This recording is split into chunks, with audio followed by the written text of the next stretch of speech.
Okay. Right. Okay. So, good afternoon to all of you. First of all, sorry for the late. Right. So now, the lecture recording here, so you can have the recording. So, I asked them to upload the recordings. So the last lecture also, part of it we recorded, so we will have them, right? So, review also, same way, so we have the recording as well. Right. So, I think before the break, we came up to this point, right? So we talk about the interval estimations, right? So if we just refresh our memory, so what we did is under this, so we relate the sampling and estimation concept. So and we talk about the sampling concept earlier, right? So that is the once you're looking for a certain situation, so how we collect a sample, like we talk about that simple random sample and then cluster sample and so on. So we talk about those sampling techniques there, right? And then we identify that. So once you take the sample, our target is to do some estimation using that sample, right? That's our target there, right? So therefore, the once we do the estimation, we can have the single estimation, point estimation, right? So that's based on the sample mean, sample variance, and so on, right? So based on some the estimator, so we can define certain functions there, certain formulas, and we can do some point estimations, and we identify that the advantages and disadvantages and properties of those point estimations, right? We talk about that efficiency, and then we talk about unbiasedness and so on, and we talk about certain properties like that, right? So that's the talking about the point estimation, right? So once you're looking at a single point, right? So, but then once you're doing the single value as an estimate, we don't have much idea of how it is going to vary. So we are not incorporating its variability, right? So if you want to incorporate its variability as well, right? So then we have to go for the interval estimations. Our second estimation method is the interval estimations, right? So there you can incorporate the variability as well. Okay, so under that, so we are going to look at the concept of the interval estimations, right? So we identify that we can define this interval concepts, and we are going to define that confidence intervals, right? I think we did not discuss any confidence interval. So I think we went through this one, right? I remember that we discussed this one, right? So, and did you do this example as well or not? Went through that example.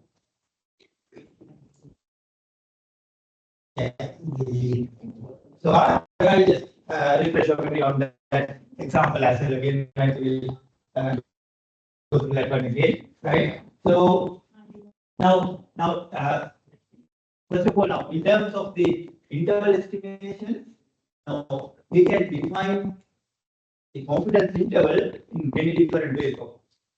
There are plenty of ways we can define confidence interval, right? So now here we are going to learn about only one technique, right? So that based on the basically the normal distribution. So we talk about that the normal distribution as well, right? That's so this confidence interval technique basically going to be based on the normal distribution, and then the other distribution you are going to use is the t-distribution.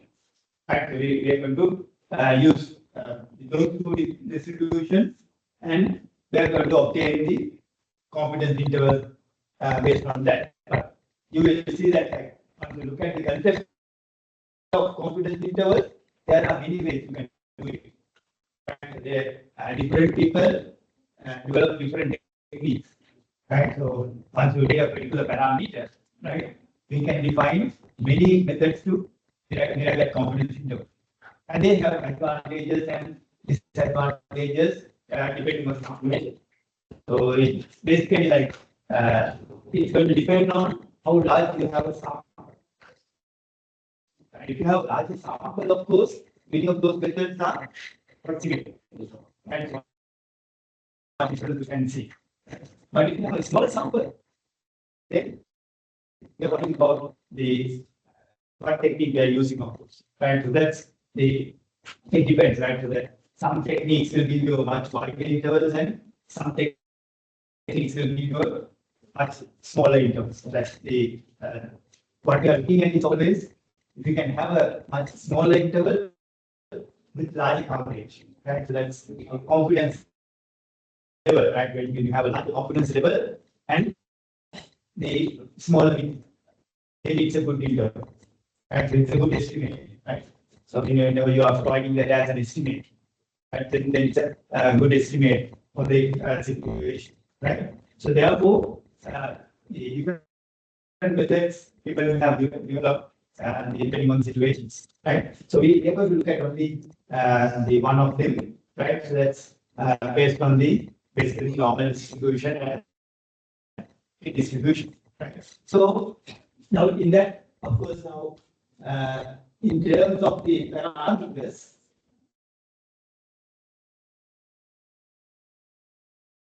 so basically we are going to learn about only two parameters, and that's the parameter of mu, that's the average, right? We are going to talk about the confidence intervals for the sample, the population mean, right? The mu is the population, right? That's the parameter, right? We define that the concept of a population parameters, and then from sample we are getting our estimate, right?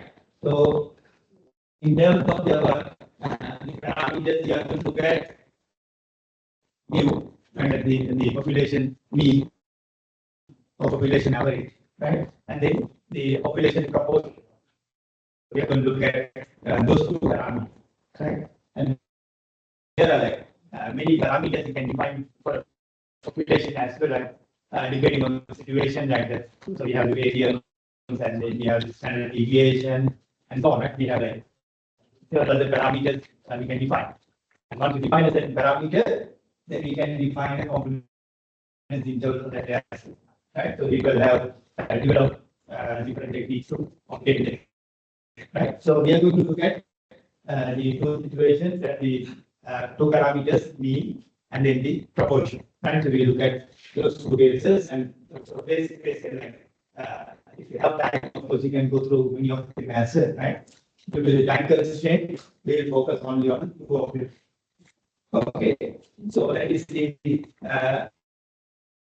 new, right? So we're going to discuss about that one. And so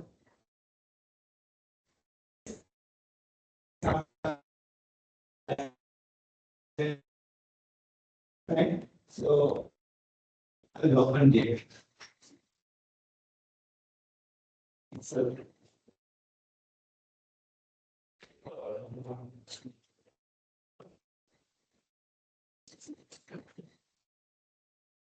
yeah, will be at the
Right. So then this one here.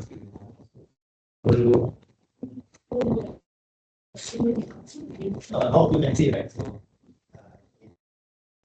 it's smaller, right? So let's look at this example.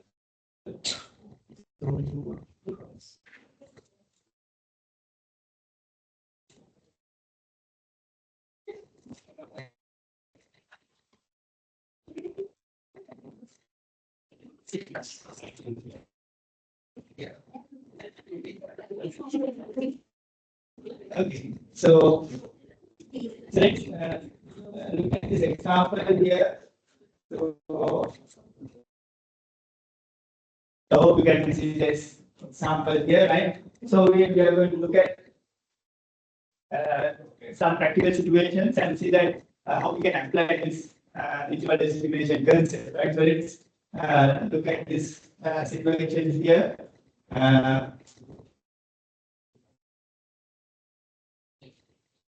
So this the food company, right? So they want to see that now they are getting the shipments of the years of corn, right? So then once you're getting the shipment, right? So they have a they're specifying certain size for the years of corn, right? And you want to make sure that whether that the specifications they are pointing out in the shipment, whether it is there, right? So you want to check that, right? So what they will do is to check that they're collecting a random sample of 200. So they are not mentioning that what technique they are applying, right? So you can apply the simple random sampling or cluster sampling, whatever, right? And they collect a sample of 200 there, right? And then they are able to measure the size of each and every item on those 200, right? So then they calculate actually mean of that, right? So mean is given as 8.8. That is the sample mean, right? The 8.8 is our sample mean, right? And then the now, of course, we can use the sample standard deviation as well, right? So that's we're going to come there. We're going to do that later, right? At this point, they have the sample, the population standard deviation. So now in their statement, they mention that, right?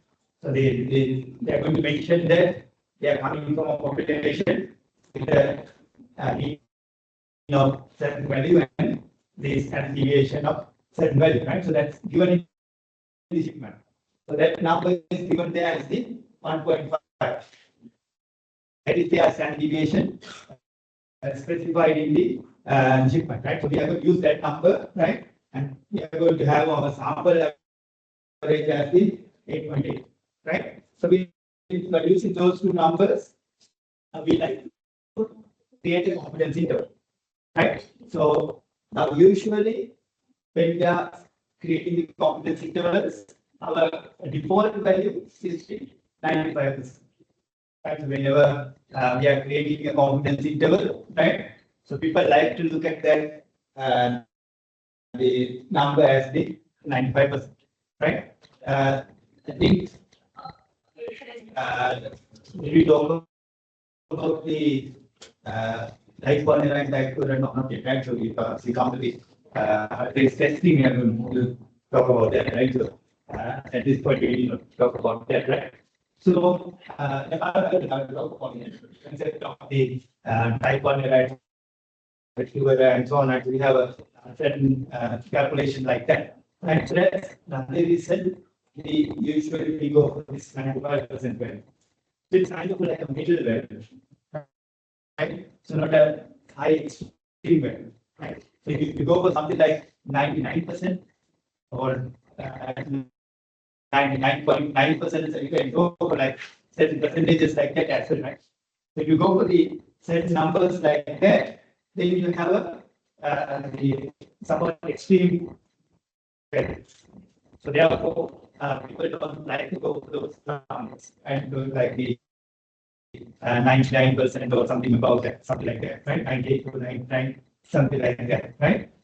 So we usually assume that our the default middle value is the 95%.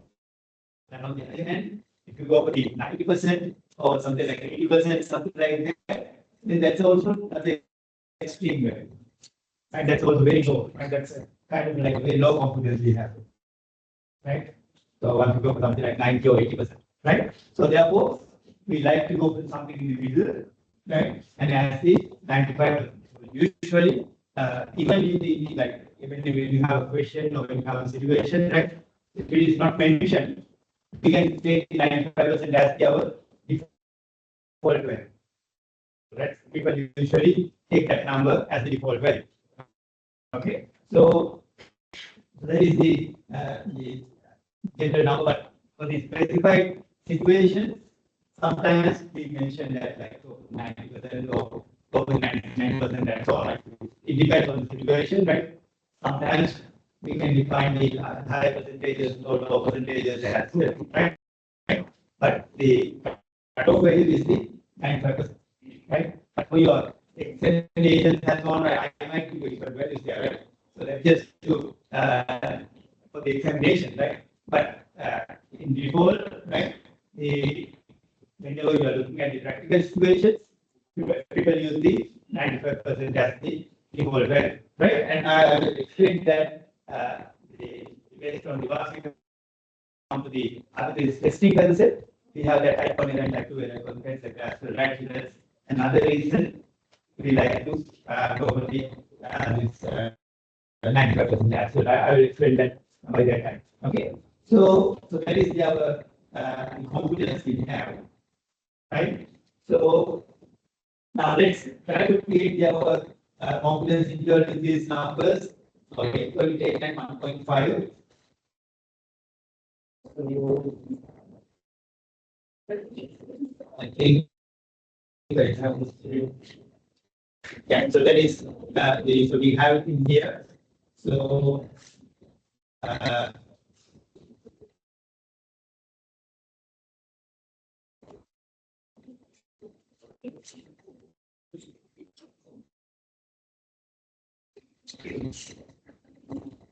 okay.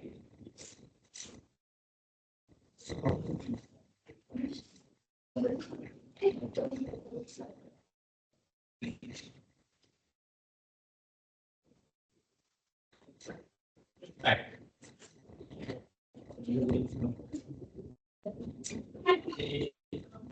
So we have sample size is 200, right? The sample means we divide that extra, the equal to 8. The application as 1.5. And then the result, we have this alpha value, right? So what is this alpha? The alpha is defined as the based on the confidence level, right? So this alpha is defined as the confidence level. So how we define this alpha, right? So usually we define our confidence level like this.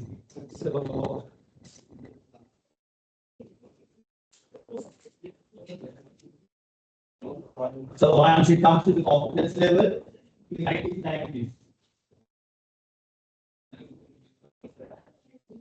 So we define it as the 1 minus alpha. We define our confidence level like that. So we can put it as the 100 as well here. 100 times 1 minus alpha. Right? So if you have the 95%,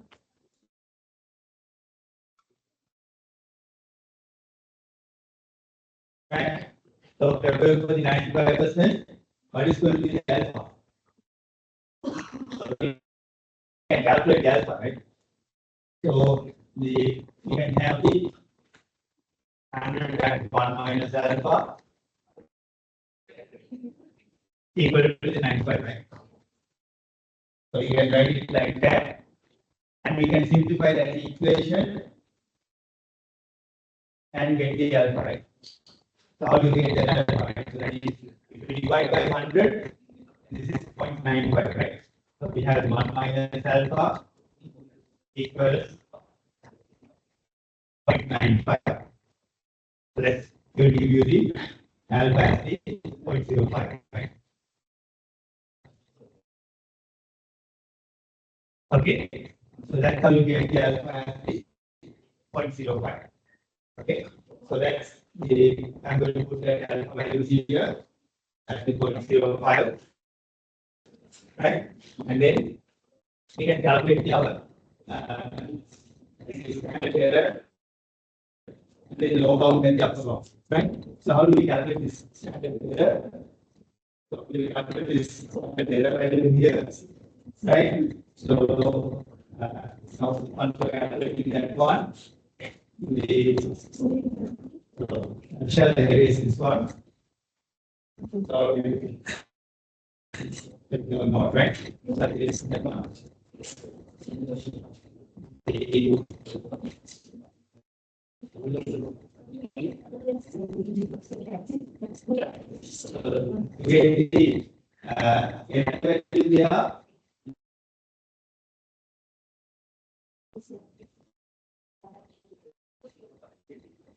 So the standard error value is the, so we are calculating this number here, right? So we need to calculate that z alpha over 2, right? And then sigma over square root of it, right? So let's remember that one, right? Z alpha over 2 and sigma over square root of it, right? So we will calculate that one.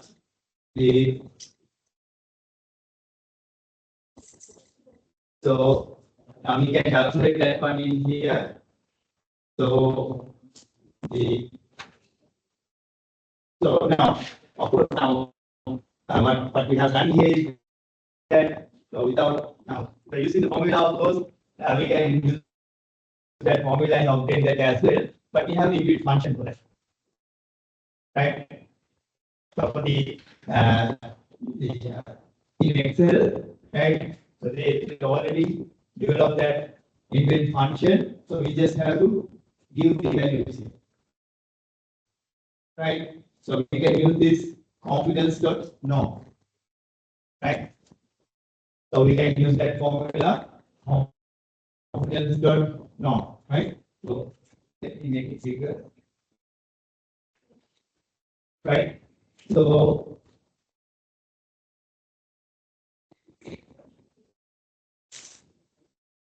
how you can see that, right? The confidence dot norm. So what are the inputs that we need here?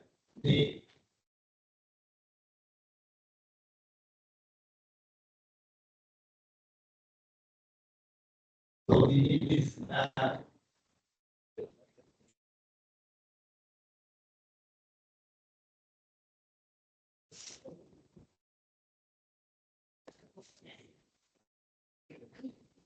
so what we need is the under the confidence dot norm, right? So we are using that confidence dot norm, right? That norm indicates the normal distribution, right? So remember that we are using the standard normal distribution here, right? 3 power 2, right? That's why we are using the normal distribution. And later on, we will use the distribution as well. So in that case, we are going to define it as the confidence curve P, right? So then we need the distribution. Okay, so we can use both distributions, right? So what we need is the alpha value first of all, right? So we have to get the alpha value. So that is the 0.05. So accelerated value, alpha value, right? And then we need the standard deviation value, right? That is 1.5. So we watch that number there, right? And then I need the sample size. One, right? So those are the things we need to put, right? That is the alpha value, and then the standard deviation value, and the sample size. So in case that if you have the variance given there, make sure that you take the square root of that and take the standard deviation. Right? So we have to input the standard deviation. That if they are providing variance number, so make sure that you convert that to the standard deviation as well. Right? So those are the three numbers we need to give there, right? And once you give those numbers, right, and you enter there, so you get that the 0.20788, and that's the standard error. And then to get the lower bound and the upper bound, so we have to calculate the average x bar plus that number and the minus that number, right? So that to get the lower bound, we subtract this number, right? And to get the upper bound, we add that number, right? So that's how we have these two numbers, right? So that basically tells us the years of corn we are getting here are between 8.59 and 9.0. So that is the confidence interval we are getting, right? So that's the confidence we have, right? So we know that before the entire batch, right? So they will be between 8.5 and 9, right? So that's the confidence level we have, right? So we can write down that one. So that means basically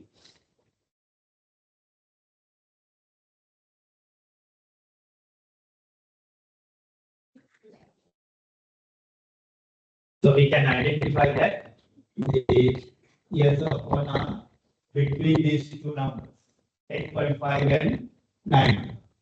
So that's based on the sample. That is the interval that we can tell. Okay. So then, how do we interpret this confidence interval? So once you obtain that the confidence interval, right, it is important that we interpret that result. Okay. So whenever like our target is that, so if whenever you are learning about the statistical techniques, so once you get a particular number, our target is to interpret that number, right? So that's what we are planning to do, right? So we now in previous situations also we try to interpret the situation, right? That's important. And whenever you are working on some statistical application, it's always important that you interpret the situation. Okay, so how do we interpret that this confidence interval? So the our confidence that we have a 95% confidence that, right? If we are thinking about the true population parameter, so we don't know that. Right? So we don't know what is exactly the true population parameter. Right? So, but we have confidence that the 95% of the time it will be between these two numbers. Right?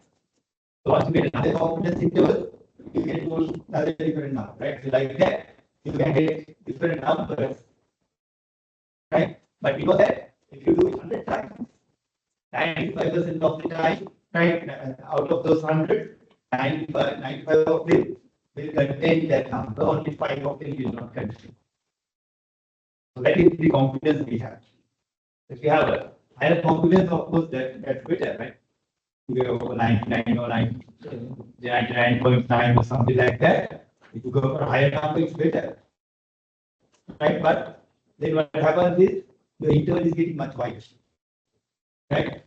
If you go for 99% or 99.9 or something like that, then you're getting much wider interval. So then, of course, we know that, right?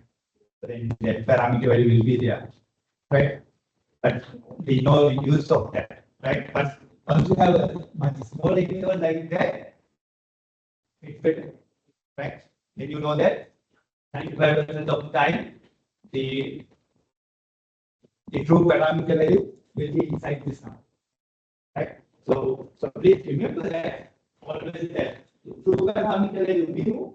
So it can be something, right? Let's say something is mu, right? So that is always unknown, right? So the true parameter value is always unknown. But it is a fixed number. That's not going to change, right? That's always that true value is there. So what we are changing is the confidence interval, right? So by taking different samples, we are getting different confidence intervals, right?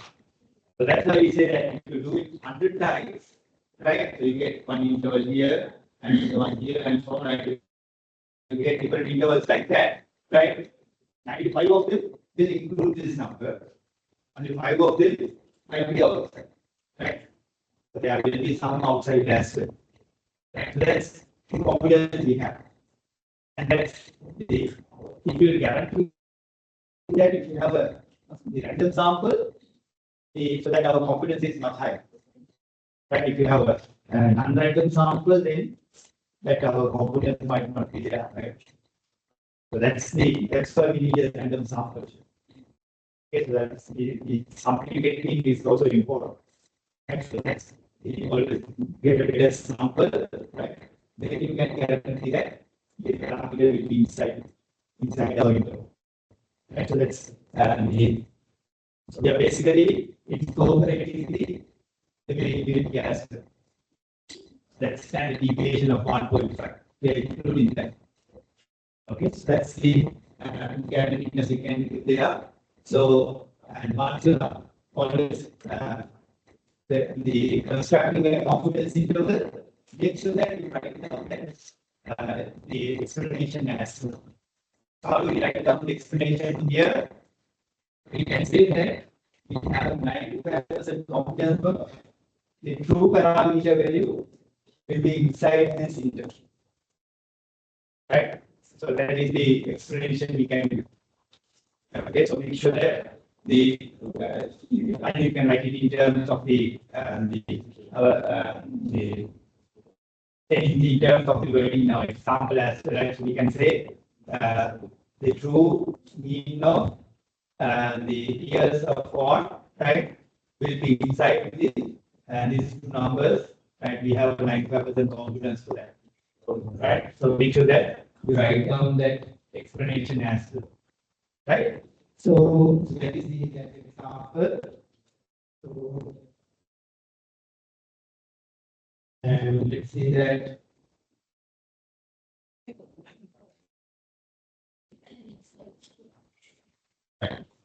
So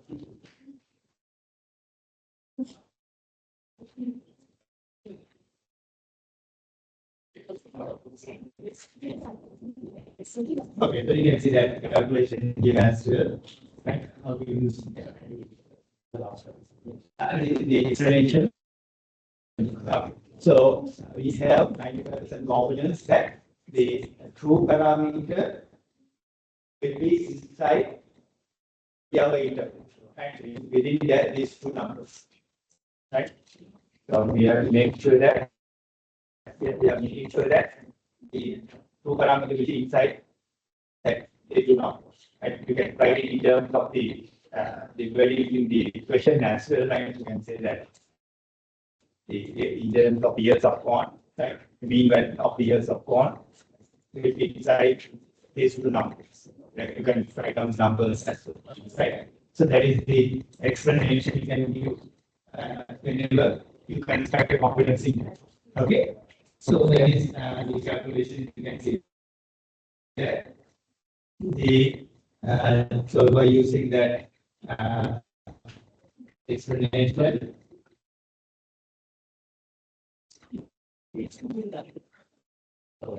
And then we have to so we are going to use the right. Reduce the distribution. You have seen that. This one actually we have reduce the distribution, right? And then you can apply that one into the example as well. So what is this distribution? So basically now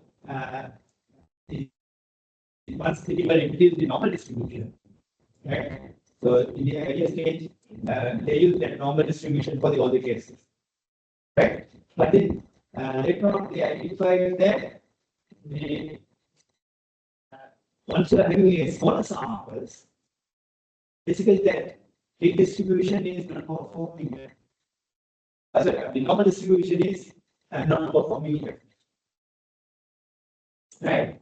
So it is the kind of like the normal distribution is giving us much smaller intervals, but actually it has to be much wider than that, so that people have that doubt in mind, right? And then later on, of course, now this is defined as the T distribution, and its name is given as the student T, right? It is given as the student T distribution, right? It is given as a student, so because now the person who identified it did not provide his name. So it's just given it as a student. It's a kind of like a that person is a graduate student, right? And for his PhD work or whatever that work, he calculated that distribution. So then he named it as the student's T distribution. So then later on it was defined as the T distribution, right? So so that the one person who studied about that once we're dealing with the smaller samples, right? So what are the changes we are facing and so on, right? So the actual situation is much wider than the normal distribution. So therefore, he introduced this T distributions, right? So you have a much complicated formula for that as well, like the normal distribution, right? But what we can notice is that when you are looking at the distribution, the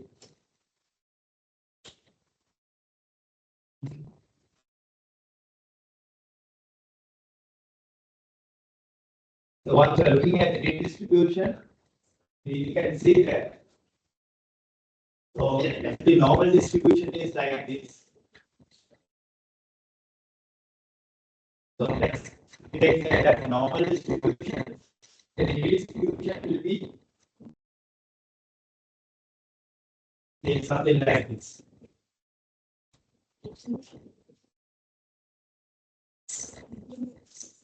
So the distribution is that, right? So if you look at the normal distribution, it is a much flat distribution, right? So we can identify some curve like that. So you notice that like the polygastric has heavy tails.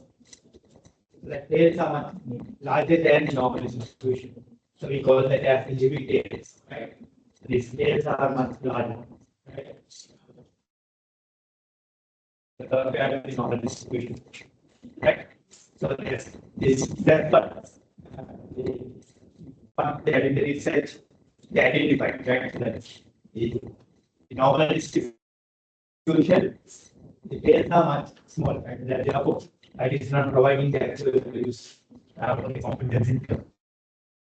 Okay, so and then other thing he identified is that the scale will depend on the sample size as well.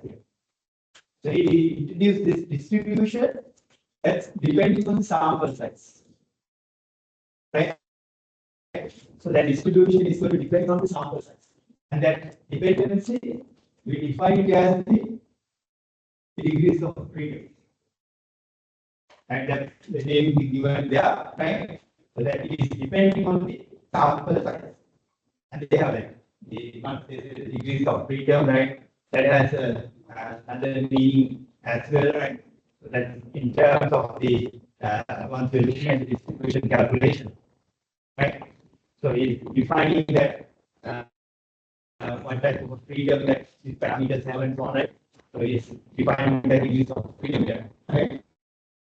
So it turns out that the T distribution, usually the degrees of freedom is n minus 1 or something like that, right? It's, based on sample size, right? N is the sample size, and it's n minus 1, n minus 2, and so on, and so that is there the degrees of freedom will depend on the sample size.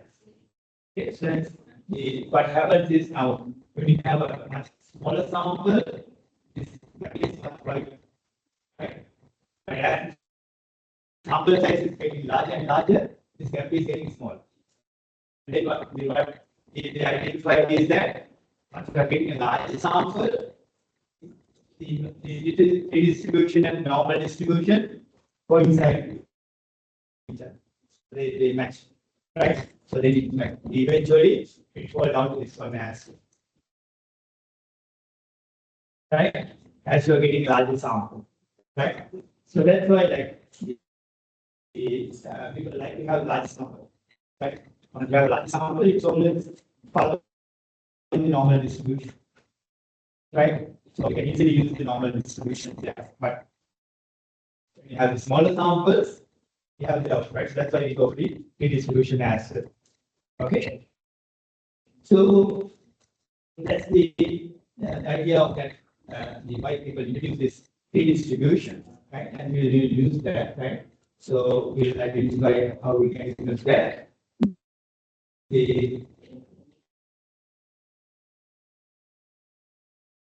So yeah, so you can see that like the redistribution has a larger range, right? That is normal, right? So they have the intervals are pretty much wider, right? So a little bit wider than the intervals we are getting from the normal distribution.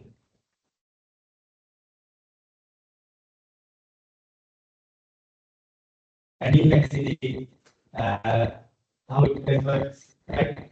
Once you have the smaller sample, right? The n is smaller than 30 here, right? And then close to 30, and then the as the m is increasing, it is getting closer to the normal distribution. And they are coinciding each other. And then now, when I say that large sample, what is the cutoff value? Right? So we have like we have to decide what is the cutoff value. So usually in the earlier days, we identify the cutoff value as 30. Right? That's why they normally take it as the 30 here, right? But it turns out that even for the 30, they're not 100% matching, right? So it's usually like I think nowadays if you calculate it something like 100 to 120, right? So that is enough. So then they are matching each other, right? Normal distribution and distribution. So something like larger means now basically something above 100 to 150, something like that, right? So then you can assume it as a larger sample. Okay. So the shape of distribution.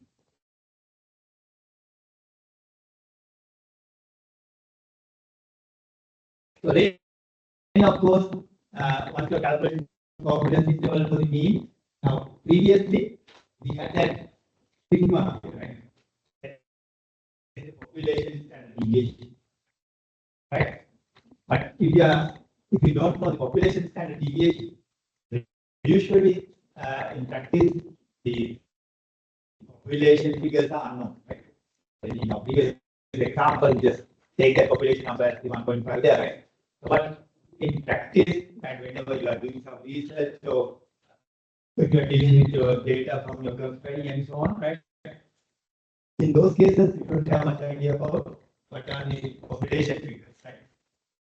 So we don't know those numbers. So then the perfect confidence interval for that situation is the confidence interval is the non-population standard deviation as well. Right. Then what we can do is we can base based on the sample standard deviation. Right. So those are the numbers we have, right? The sample mean and the sample standard deviation. Right. So by using those two numbers, we can construct population interval like that. And on the difference you can notice is that now we are using the distribution. So we have the alpha 2, right? And the degrees of freedom is the n minus 1.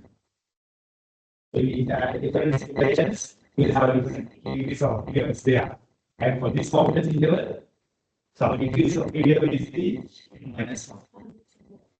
Okay, so we can use that number. So we can say that like as n is getting larger, and the n minus 1 getting closer to the normal distribution. So we can use that normal distribution as well. Right. So now let's apply this one and see that how we can have the confidence interval there. So let's look at this example.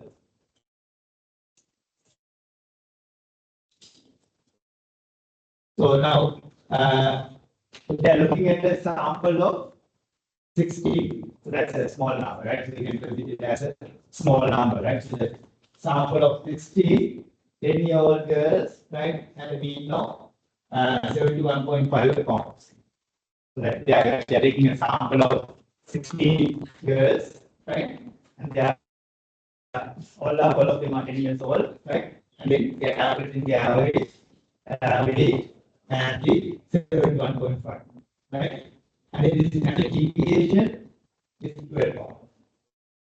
We have those two numbers, right? The sample mean and the sample standard deviation.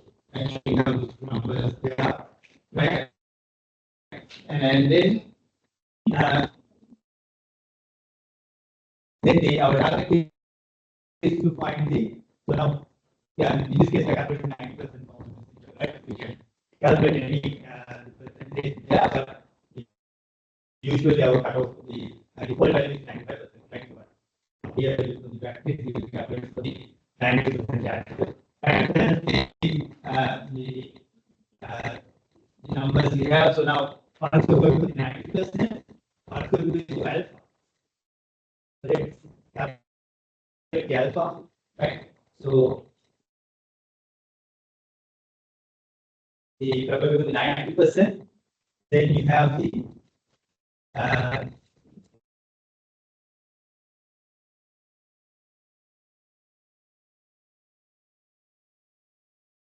so you can use that formula, right? 100 times 1 minus alpha is equal to 90, right? So therefore, 1 minus alpha is 0.9, right? So the alpha is will be 0.1, right? So the alpha is will be 0.1, right? So make sure that you calculate the correct alpha value, right? So we need that alpha is 0.1, okay? And let's apply that into the Excel. So this not down that one.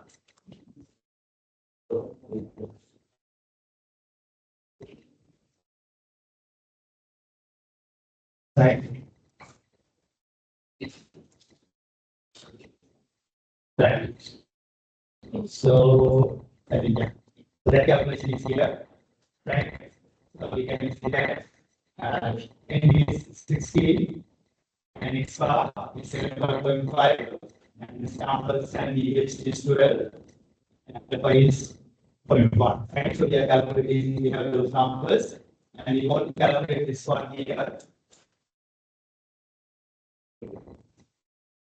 So now you can see that we are using the confidence T, right? So that's the T distribution. So therefore, confidence T, right? And again, that same things you include there, right? So this is the alpha value, right? So you have to include the alpha and then standard deviation and the sample size. So the same three numbers that you entered, right? Galle provided you standard deviation and the sample size. So once we include those numbers there,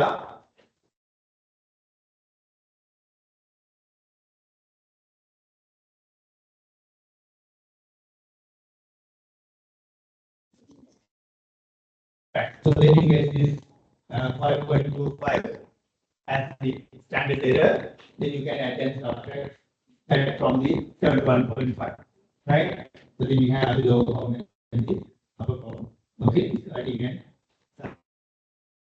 So then now we have the confidence interval as the 66.2 and 76.7. Right, so that's the confidence. So then you can say for the 16-year-old, 10-year-old girl, right? The average weight is between these two numbers.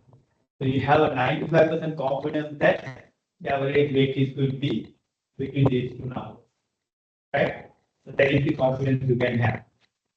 Everybody see that? You can write down that in a sentence as well, right? So we have a 95% confidence that the 10-year-old girls, right, average weight is between these two numbers, right? So that is the example. And so okay.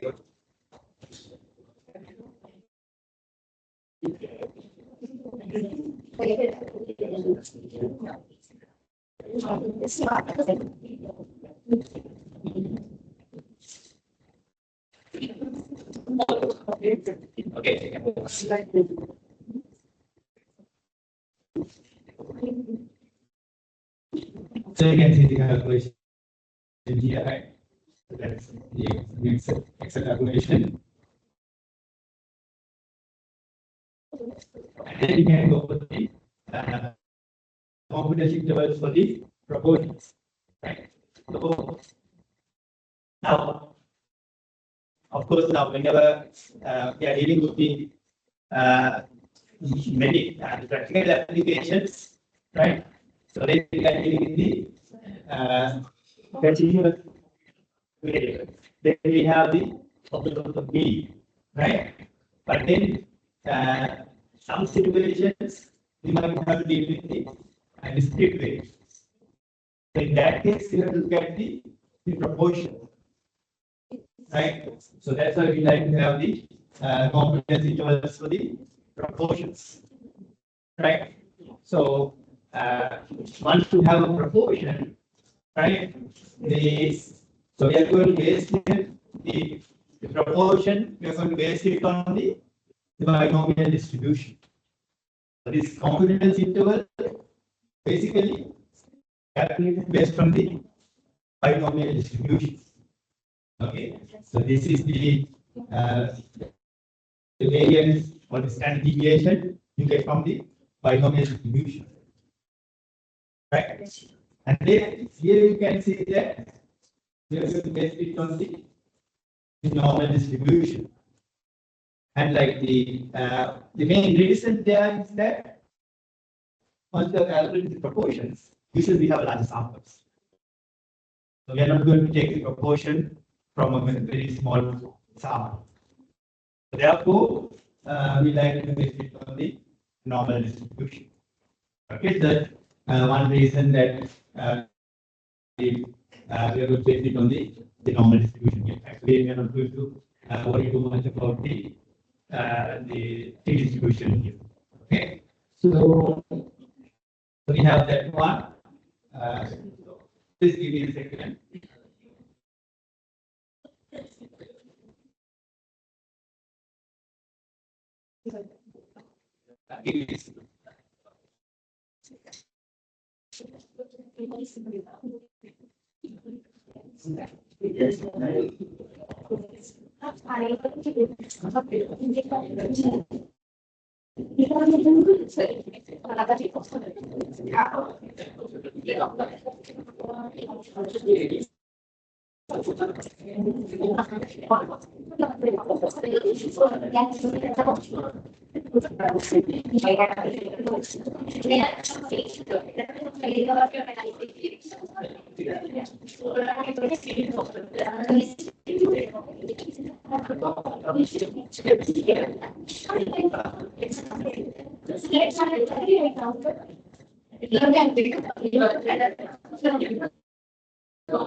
Right.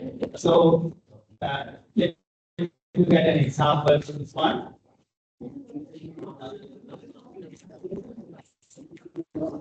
Right. So let's look at this example here.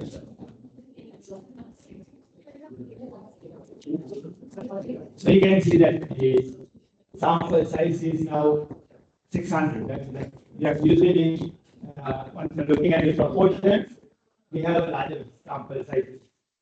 Okay. So we are looking at the sample of 600 header accounts and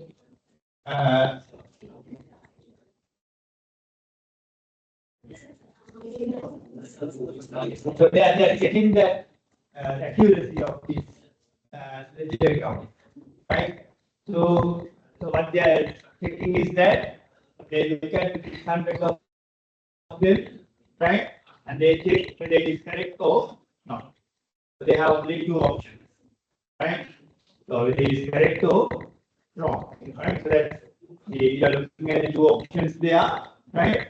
And based on the two options, right? So you identify that 45 of them are not correct. So that's the proportion we have, right?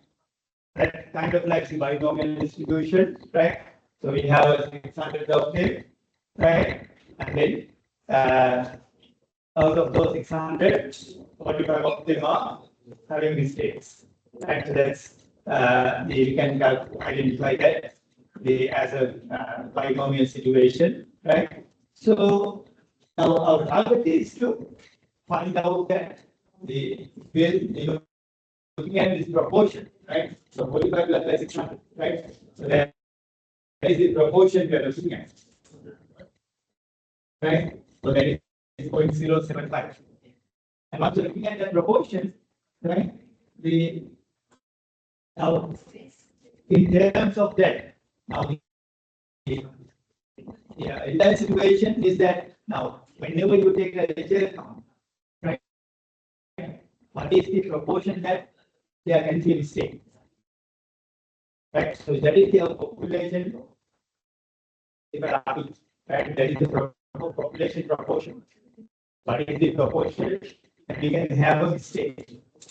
So to look at that number, so we have our the sample estimate as the 0.075. That is the point estimation, 0.075. Right? But we like to look at the variability of that the number as well. That's why we like to have the confidence intervals, right? So let's look at the 95% confidence interval, right? So we need just these two numbers, right? The 0.075 and then 95%.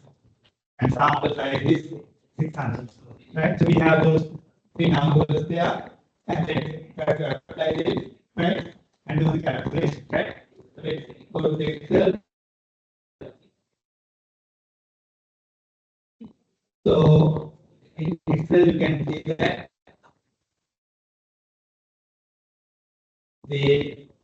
so here you can see we have sample size, right? And then the proportion we had 0.075, right? And then we have the alpha 0.05, right? And now we have the equation.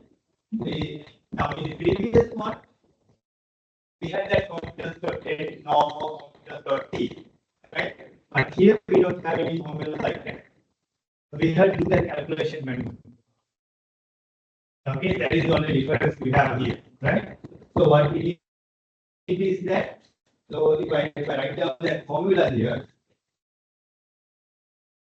that formula is given as the we had plus or minus the over 2 and then the we had times 1 minus we had over 10. So that is the formula we have. So you have to remember that formula. Okay. So the otherwise you cannot apply that in here. Right? It's just two formulas you don't need to remember, right? Because that's already there, right? But this one you have to remember, right? So what it is this number here, right? So we need that number, the alpha 2, right? So and then we had it there, right? We just have to do that calculation, right? So we calculate that part, right? And then the alpha 2 is this one.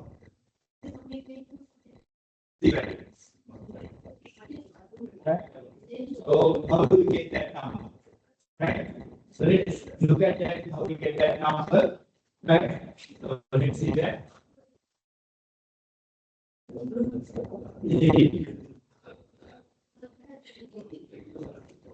So how do we get that number there? Right?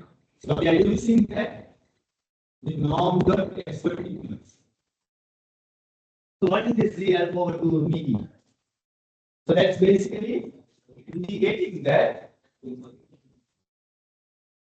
So if you look at the normal distribution,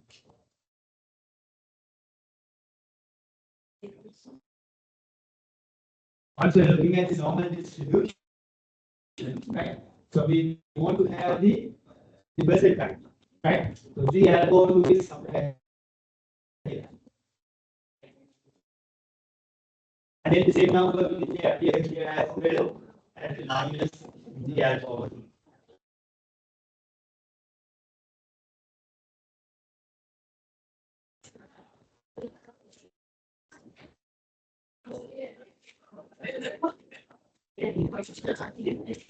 Okay. So that the same number will be there as the alpha over 2 and minus the alpha over 2. Right? So that's the percentile, right? That's we're looking at this number here. That's the percentile we are looking at. Okay. So how do we calculate that number? Right? We are using that normal S inverse. Right? So that's the inverse calculation. Right? So usually we calculate the probability. Right? So once you have the percentile, calculate the probability. That is the normal the normal distribution, and that's how we calculate. Right? But here we are calculating the opposite of that. So we know the probability, right? We want to calculate the percentile, right? So what we know is that So we know that this probability is here. Or we know this probability here. What is that probability? Probability is the alpha over 2. Right?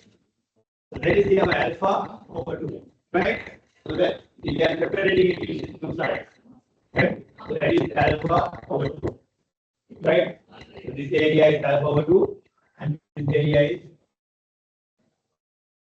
alpha over 2. Right? So if we are taking the 95% confidence, right? So then we have the alpha as 0.05.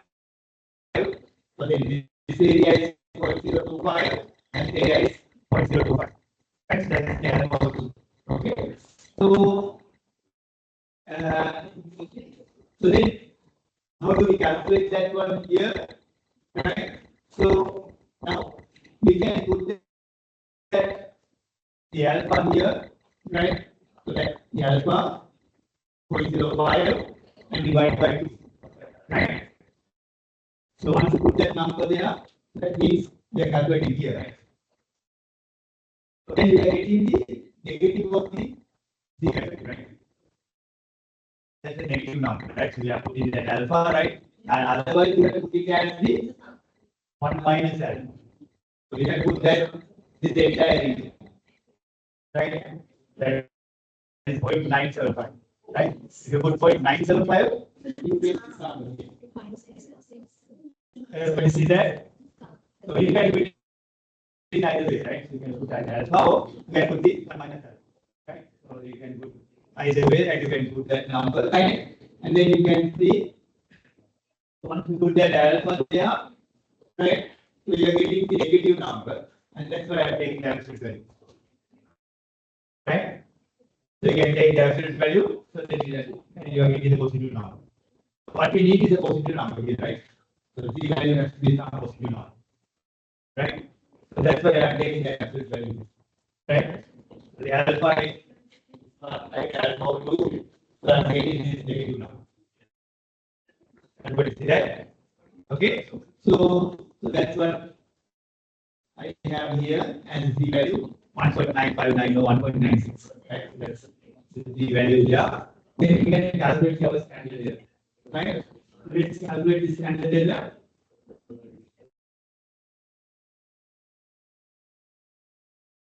So you can have that this number here is 17 times no p hat times 1 minus p hat divided by the sample size n.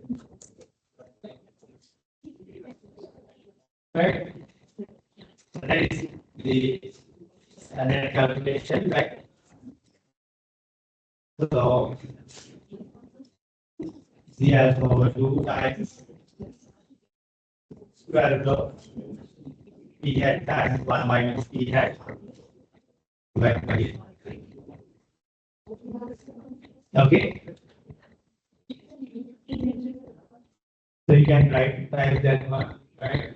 Yes, you are is the square root, right? So you have that calculation there. And that is your standard error here, right? And then you can add and subtract that error to the p hat value, right? So then you have that confidence interval between 0.05 and 0.09, right? So what does that tell you? So you can say that the population proportion, right? Looking at the population, so we are talking about the errors in the accounts, right? So the true population parameter, the true population proportion will be between these two numbers, 0.05 and 0.09. So you have 95% confidence that the true value will be between these two numbers. Okay, that is the confidence you can test. Right? So, and you can see that like that, not a very wide interval, right? That's a much smaller interval, right? Because we can see in terms of that. So we have 0 somewhere here, right? So we have the 0.05 and 0.09, right?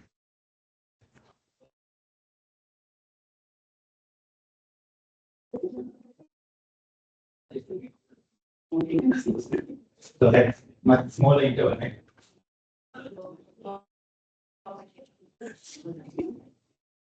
So we have much reasonable interval. And that is like a much reasonable interval because we have a sample of 600, right? That's the last sample we have. So if you do the same calculation, with something like a sample of 100, then you will have a much wider interval than that, right? So then you will see that like the confidence interval is depending on the confidence level, size of the interval will depend on the confidence level as well as the sample size, right? If you have a large sample, you have a much smaller interval as actually you have that. Those are the observations we can have. Okay, so that is the confidence interval calculation we can have. So,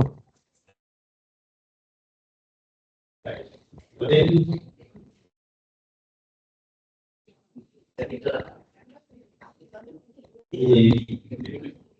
and one more thing is that so we are using number expert interval. That is their what? That is for the standard normal, right? So we are using the standard normal distribution. And that's why I told you that like standard normal distribution, once we are looking at probabilities, we did not have much the use of that one, right? But here we need that.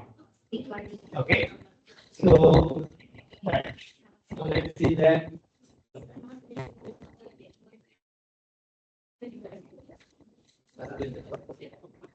Right. So then we have the confidence intervals, right? And then we have another thing called the prediction interval, right? So why we need two of them like that? That's again like depending on other important concept, right? So that's either we are using the confidence interval or whether we are using the prediction interval.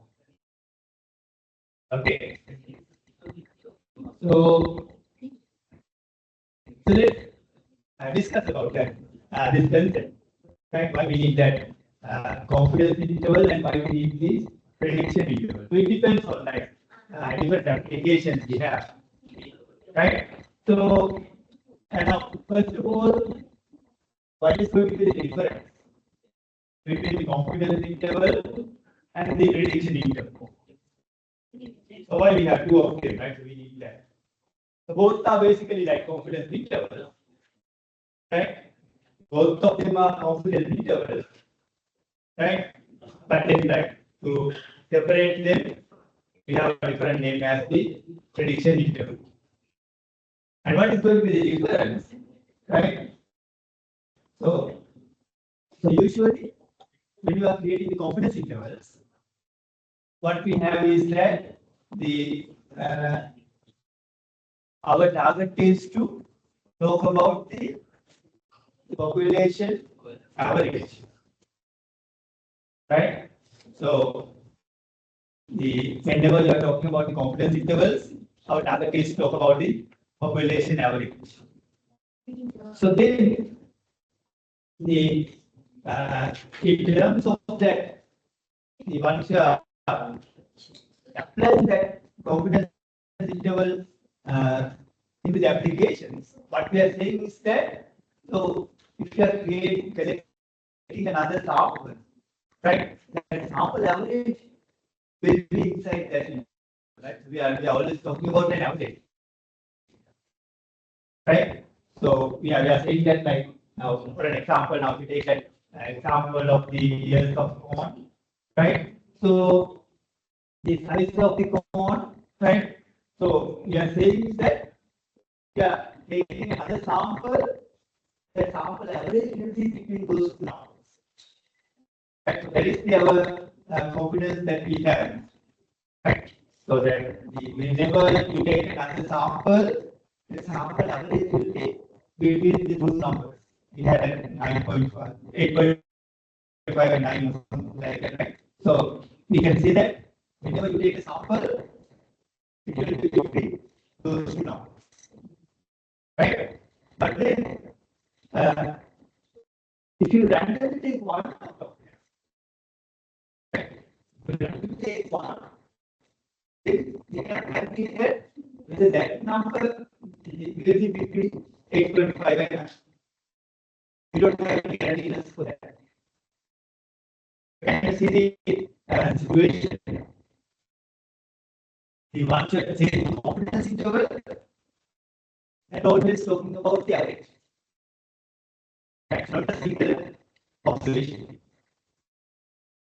Right? So that's kind of like a disadvantage we have the confidence interval. Right? Whenever you take confidence interval now in terms of the proportions we have the previous example, that is the mistake. So whenever you're looking at the counts, the mistakes, right? So that's again, you take another sample, you know that the sample average, the sample proportion will be between those numbers. So that's the guarantee that we have. But then, if you want to have the guarantees for the next observation, right? So you are guaranteeing the observation. So what is the guarantee we can give for the next observation? So we have some situations that we like to check that as the right. For example, now we think about that the one example, right? The we randomly take another cone out of that shipment. Can we say that the size of that will be between those two numbers? So we need another interval for that.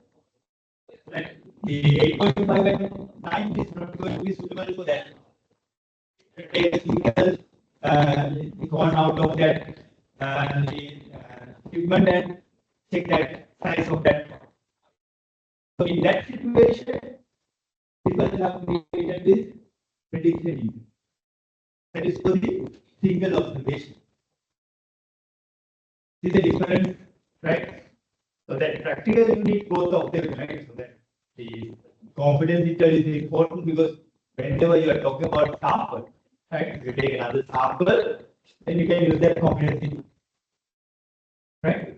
But in case that if you think about that, I'm taking a single observation, if I take a single one out of the sample, out of the observation, and if I check that size of that, what is the guarantees I can give for that one? So between what two numbers we can have that.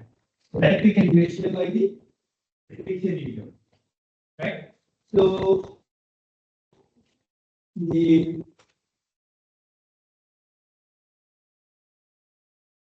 what is the calculation we have there?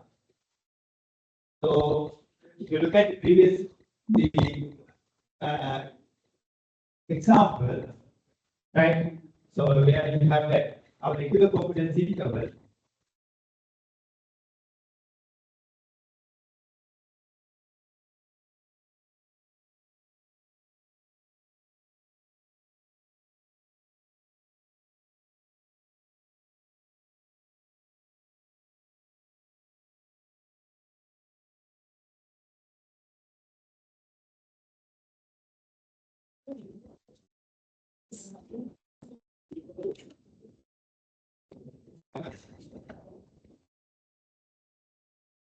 Okay, so the confidence interval for the same situation will become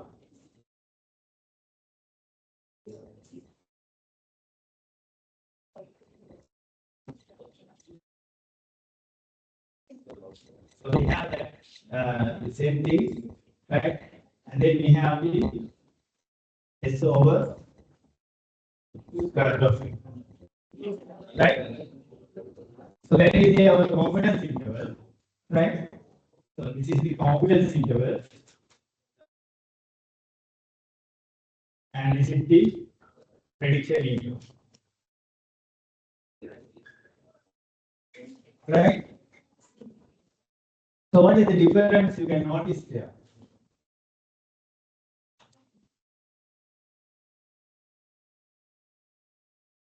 This curve of n, right, has changed to 1 plus 1 over n. That is the only difference you can notice, right? So what happens? So this is just 1 over n, right? You have 1 over n, right? So we are adding that 1 again to that, right? So basically, I think 1. There is 1 plus 1 over n, right?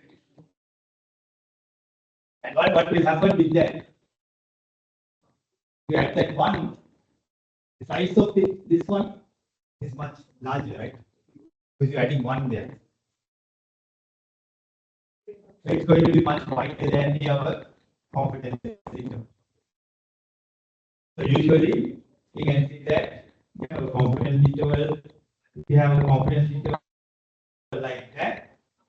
You know, prediction interval will be something like that. Prediction interval will be much wider than the other confidence intervals. Okay, so that's the difference you can notice there in terms of the prediction intervals. Okay, so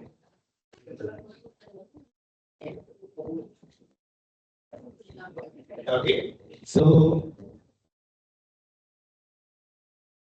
let's look at an example.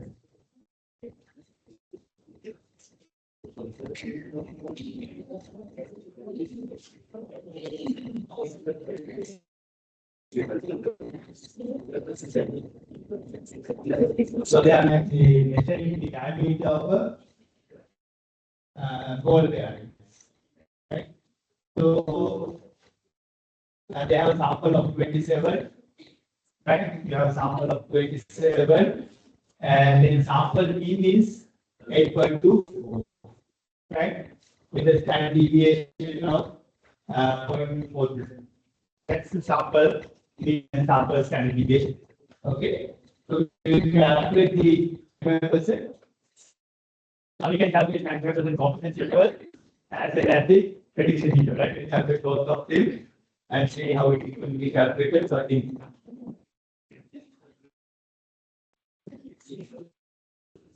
yeah, you can actually calculate in here, right? Let's do the calculation in Excel.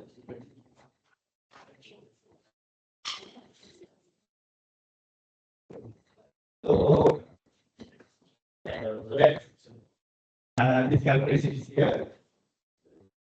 So we have a instrument, right? And the x bar is equal to 4, and x is 0.42, and 95%. So the alpha is 0.05, right? So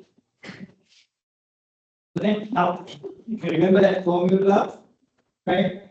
So that is the we need that event, right? So that's same thing, right? Just like the our normal distribution.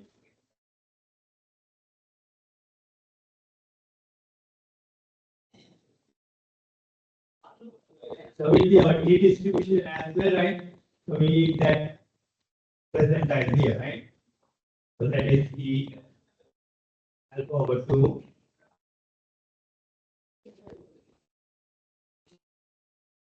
So that is minus T alpha plus T alpha over 2. So this number here. Okay. And this propagating here is the alpha over 2. Okay. So then we can use the inverse function here, T dot inverse. Right? And in that case, of course, we have two options there. Right? So you can go for the T dot inverse dot 2T. Right? Or you have the T dot inverse dot T. So we have two options there. right? So what is the difference in that is if you go for the 2T, you can directly apply the alpha, right? If you go for the 2T, you can directly apply the alpha, right? And if you go for the inverse dot T, right? Then it is the you apply the alpha over 2, right? So you can use either one of them. Okay. So now I'm using that one, so I can directly apply the alpha, the I16, and then the n minus 1 degrees of freedom, right? So what we need here is that the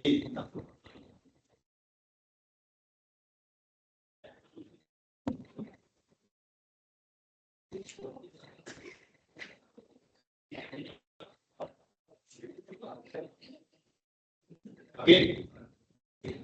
So we need that the probability value and the degrees of freedom, right?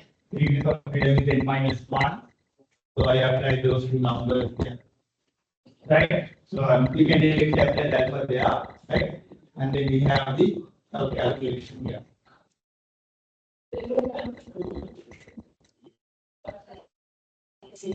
So that is the key value we have for the formula there. So now here also we have to apply the formula, right? So then we can calculate the formula here. The calculation. So we can do the calculation. The p value, right, multiplied by the standard deviation, and then multiplied by the square root of the 1 plus 1 over n. Right, so we can just multiply those three terms and you get here. And then you can calculate the lower bound and the upper bound based on that. Okay, so that's the our lower bound and the upper bound for the prediction interval. And if you do the same calculation for the confidence interval, you can go for the confidence dot t, right? We can directly calculate the confidence dot t, then you get the 0.16, right? And then you can have the upper bound and lower bound like that. And if you take that, what can be noticed? So if you look at the two numbers,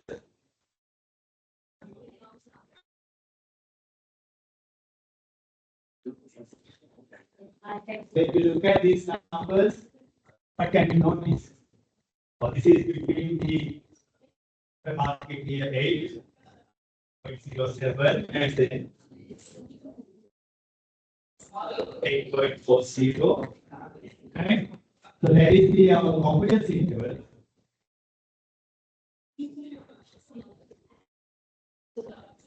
So that is my confidence interval. Right? And the prediction interval is between 7.3. So somewhere here and 9.1. Okay. So that is my prediction.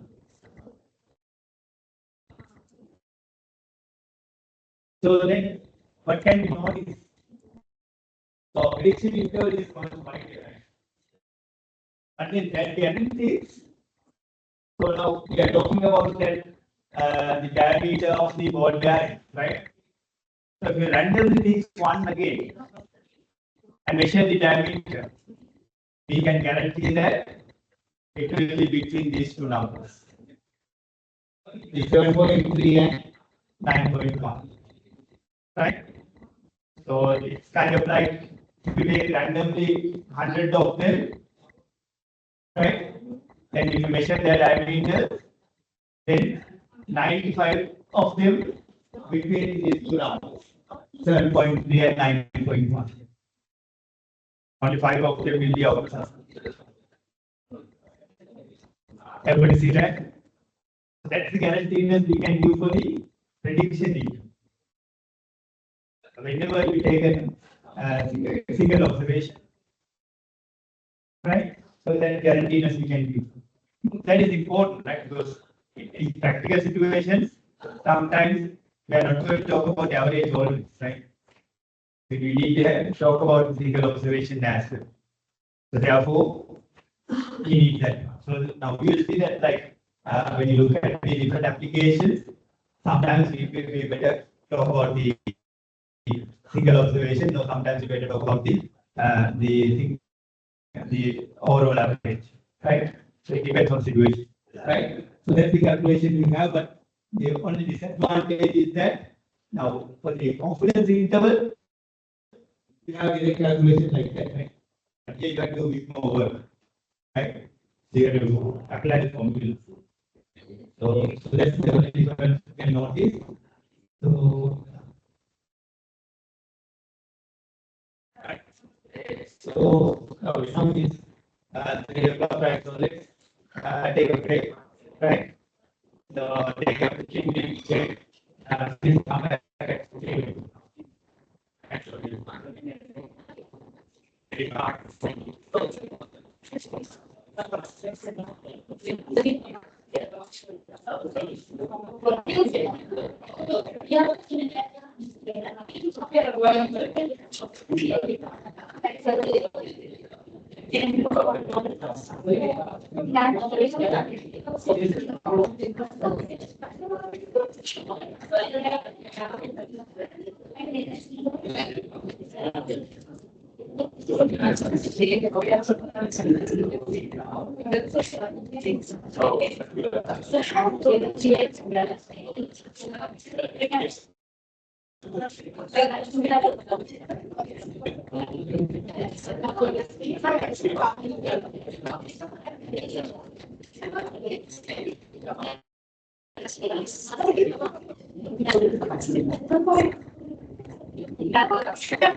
So I think let's count.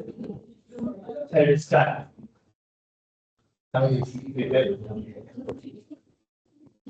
Okay.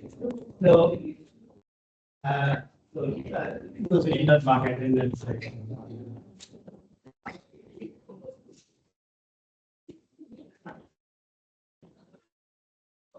Okay.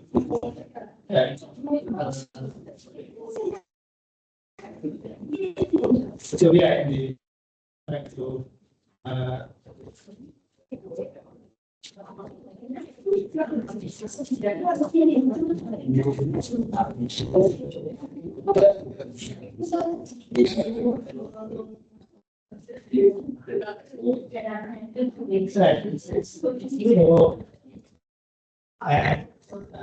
so we can continue this one, right? And then I have so in terms of the previous section, right? I have some practice questions for you, right? So you can work on there, right? So try to work with it, and next time we can discuss some of them, right? Give you some idea about like we can discuss them after that. So I want you to first write to write it by yourself, right? So next time I will talk about it. Okay, there are our questions. There are questions out there, so you can go through them and discuss, right? So, right. Other than that, I will provide you some assignments as well. practice with, right? I give you some assignments later. Okay, so this is the so I will get one thing. So this is the plot, and then the next class we are going to talk about the different right. So I already uploaded all this into the poster that we have all this there, right? So right, so today I can finish up this one. Right. So we are at the end of this section, right? And I will start the inferences, right? And the next time I will continue with that questions. And then I will the inferences, right? So we plan like that. So right. So let's go through this one. We have that our prediction intervals actually is the calculation. And then finally, the distinction, right? So we want to talk about our the sample size calculation, right? So let's think about like now the question is that whenever you think about collecting a sample, right? Then the question you have is that how large the sample I need, right? So that either that I have that the enough sample to talk about the situation, right? So you have that doubt, right? So whenever you start collecting data, okay. So look at that issue, right? So we can get some rough idea, right? What size of a sample is enough for our situation. So it depends on that how large. And we need to have some the idea about like what type of target we have there, right? So let's look at the parameters that we need, right? And then based on this, we can identify what type of sample that we what size of a sample we need to have, right? So now, if you look at this formula here, right? What are the things available there? So we have this Z alpha over 2, right? So that's basically talking about the alpha here, right? And why is that? So that it depends on now what is our confidence level, right? So if we are going for a much higher confidence level, that means we need a larger sample. We can see that so it depends on our confidence level, right? So it depends on alpha here, right? So that's indicating that our confidence level. Okay, and then it will depend on sigma. What is the sigma? That is the population standard deviation. Because now we are doing this before collecting sample, of course, right? So therefore, we don't have sample standard deviation. So we need some idea about what is going to be the population standard deviation. So we don't need the exact number, but we need some rough value for that as well.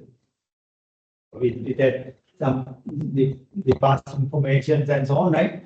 So we can get some rough idea about what is the population standard deviation. Right? So we need that now, right? And what is the E? Right? What is this E? Right? So let's see that E is defined as the margin of error. What does that mean? So margin of error.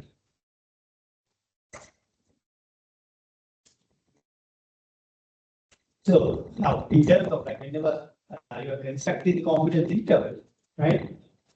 So the size of the our sample size will depend on the width of our interval, of course, right?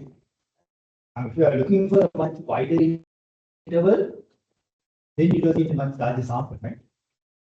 But if you need a much smaller interval, right, then you need a larger sample. Right? So therefore, you can see that the sample size will depend on width as well, right? The width of the interval that we are looking at. So that width that we are expecting, right? So we know that. So once you calculate it, it may not be exactly that number, right? But we know that we're looking for certain the rounded numbers, right? So that we can see that margin of error is basically indicating that what is the size of bit that we are looking for. So you can see that if the E is large number, so you are dividing by that number, right? And your sample size is getting small, right? Once you divide by a large number. But if E is a smaller number, then you are dividing by a smaller number means that it is getting larger. So it depends, right? So you can see that it is inversely proportional, right? So if the width is larger, it is smaller sample size. If it is smaller, it is larger sample size, right? So that is basically indicating the size of the width, right? So approximately what size of width we are looking for, right? So it's not exactly the width that we are getting, right? But approximately we know that we need certain number, right? So that's the value we are looking at. Okay. So once you have some idea about those numbers, right? Then we can get some idea about what size of sample we need. So altogether, that entire all the terms that is square, right? And squaring that number, with the square, right? So then you get the approximately number that we need for the sample size. Okay, so this is just a rough idea, and want to see that now. For example, if you are getting something like 50, 152, something like that, so that means like sample of 50 is enough, right? So you know that something around that, 50 or 60 is enough, right? So we get some idea, right? But for an example now, if you are getting that number here as the say that 500 and if you are getting a sample of 150, that is not enough, right? So we know that. So our requirements will not match, right? So if you are having the different numbers there, then you know that these requirements are not going to be matched. Some of them will be violations. Okay. So that is the idea you can get, right? So the what size of sample we so this is going to be depending on the normal distribution. I can have this one. So and this is for the mean calculation, of course, right? For the proportion also we have one later, right? So now let's look at this example here.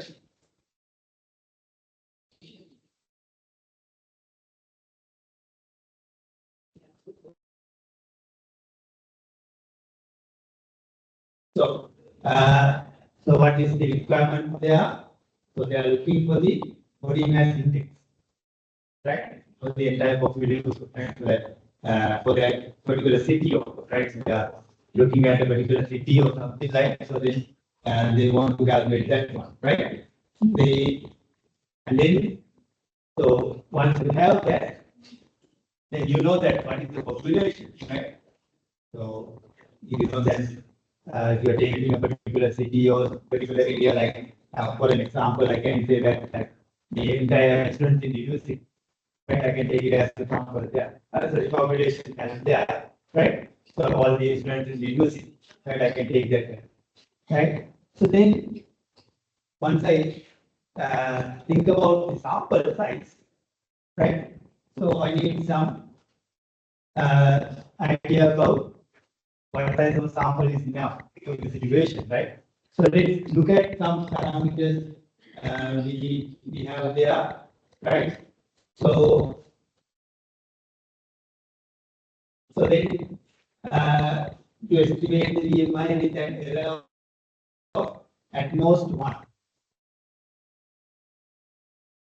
It is not recording. Yes. You have an idea also just.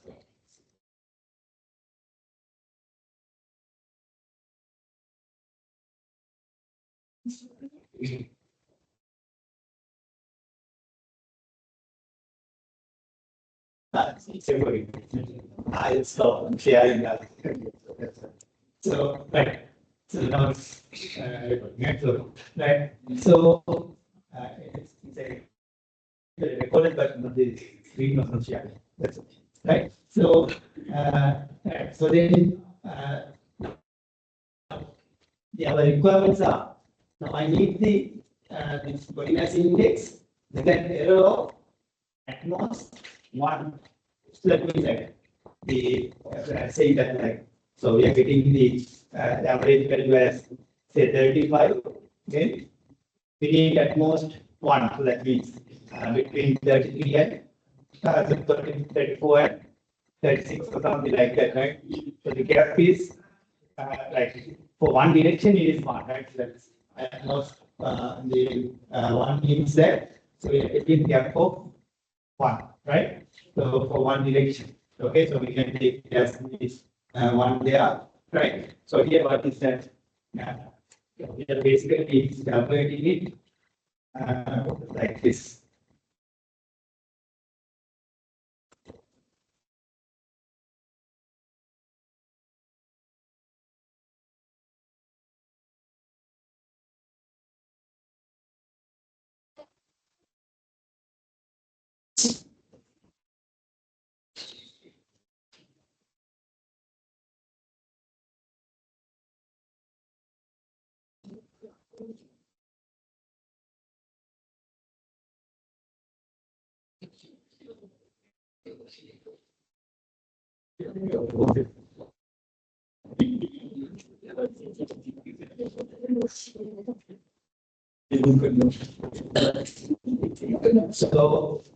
So the idea is that so looking at confidence interval, so here we are calculating it based on the size, right?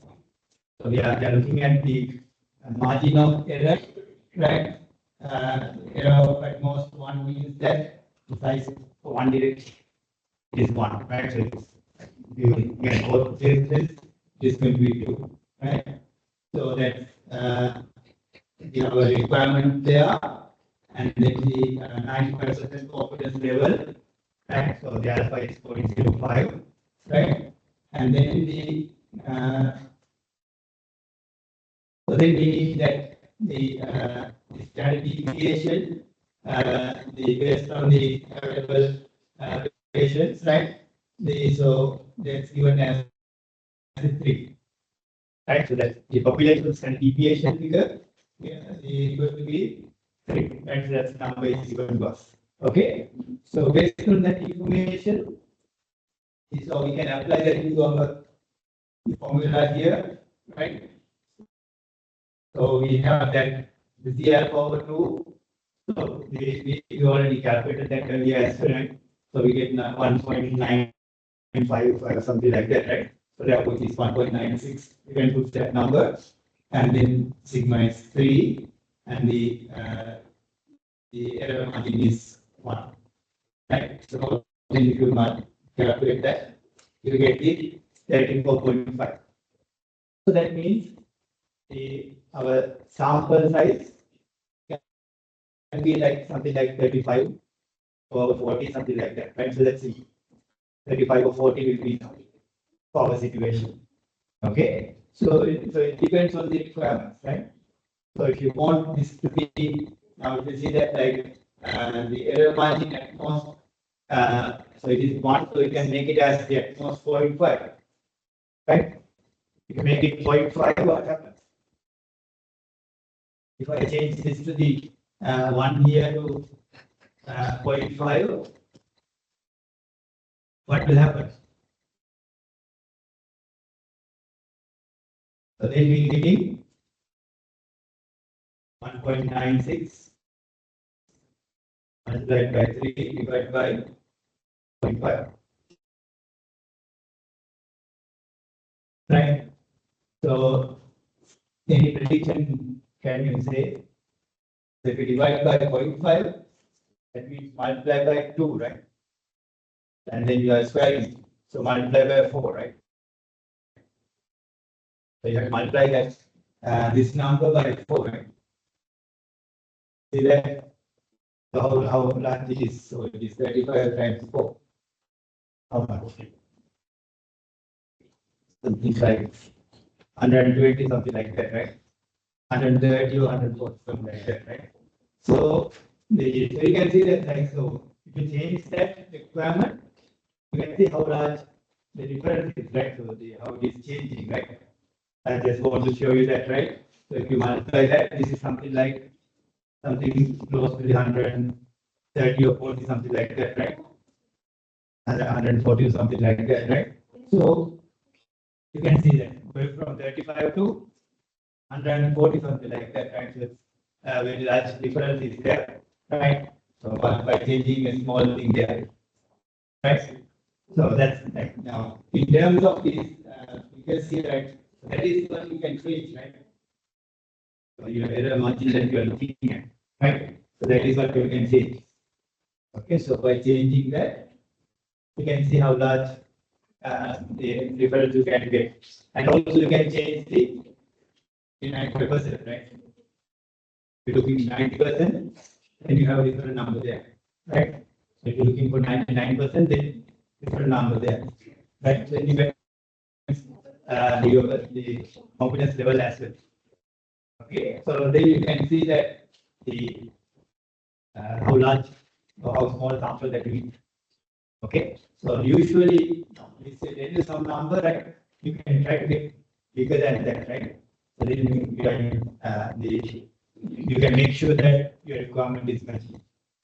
Okay, so that's the idea we have there, and then like now this population standard deviation number sometimes may not be exactly that, right? That might change, right? So we don't know. So therefore, like we cannot directly trust this number, right? So that's why it's better to have a much larger than this number, right? If it is 35, you can go for something like 40. So you are safe in the safe side, right? So that's the idea we can have. Okay. So that's how we can do the calculation. And then for the proportions, the once you calculate the sample size, the what is the formula we can use there? So again, that 0.2 and square that one, right? And then you have the 5 times 1 minus 1. That is the proportion, right? So some estimated or some number that we think about our proportions. So it's not the exact number, right? But we know that. So for example, now if you are thinking about some proportion, something like something closer to the 0.5, then you can put the value pi as the 0.5. And if you think about our previous example, here you have that that is the errors in the ledger accounts, right? So there the error percentage is something like 0.07 or something like that we get, right?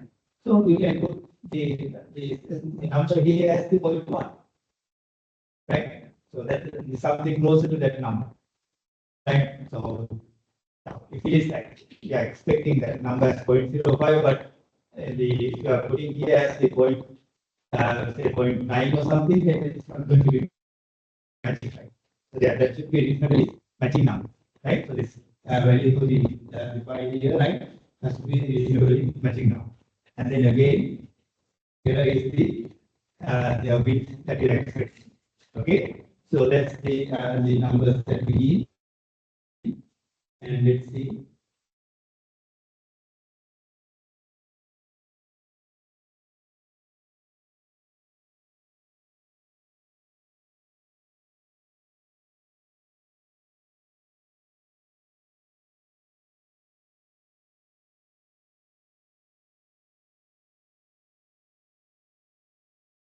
So it gives so many information, right? So let's see that what they're looking at here. So they want to see that so this the wine company, right? So what they want is that so they are looking at their customers who can spend more than 30, right? So this means more than $30, right? So they are looking at their population is the all the customers who can spend more than $30, right? That's their population. Okay, so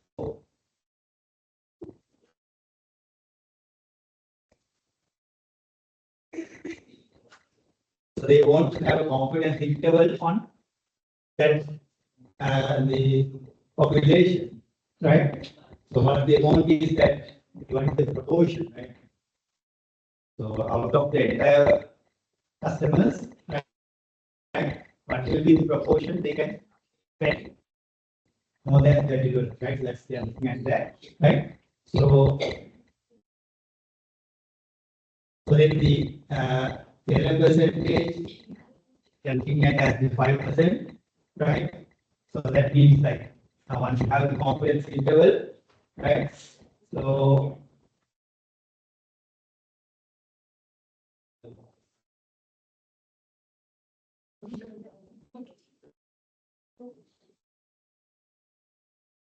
once you have the confidence interval, so they are looking at that. So they have some value here, right? So in terms of the, so they are saying it is 5%. That means they are looking at this bit as 0.05, right? So that gap has to be 0.05. That is the idea there, right? At the 5% here.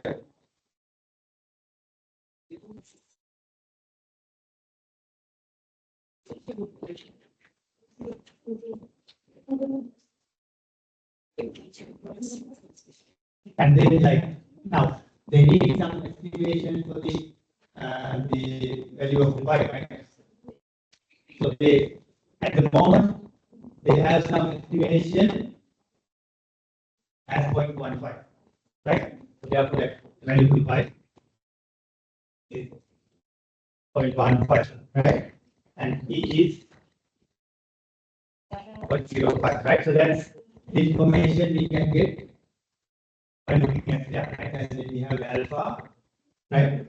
The alpha has 0.05 as well, right? Because we are looking at the 95% confidence level, right? So those are the numbers we have by looking at that. Okay. So then our target is to see what size of sample we need. Okay. So let's calculate that one.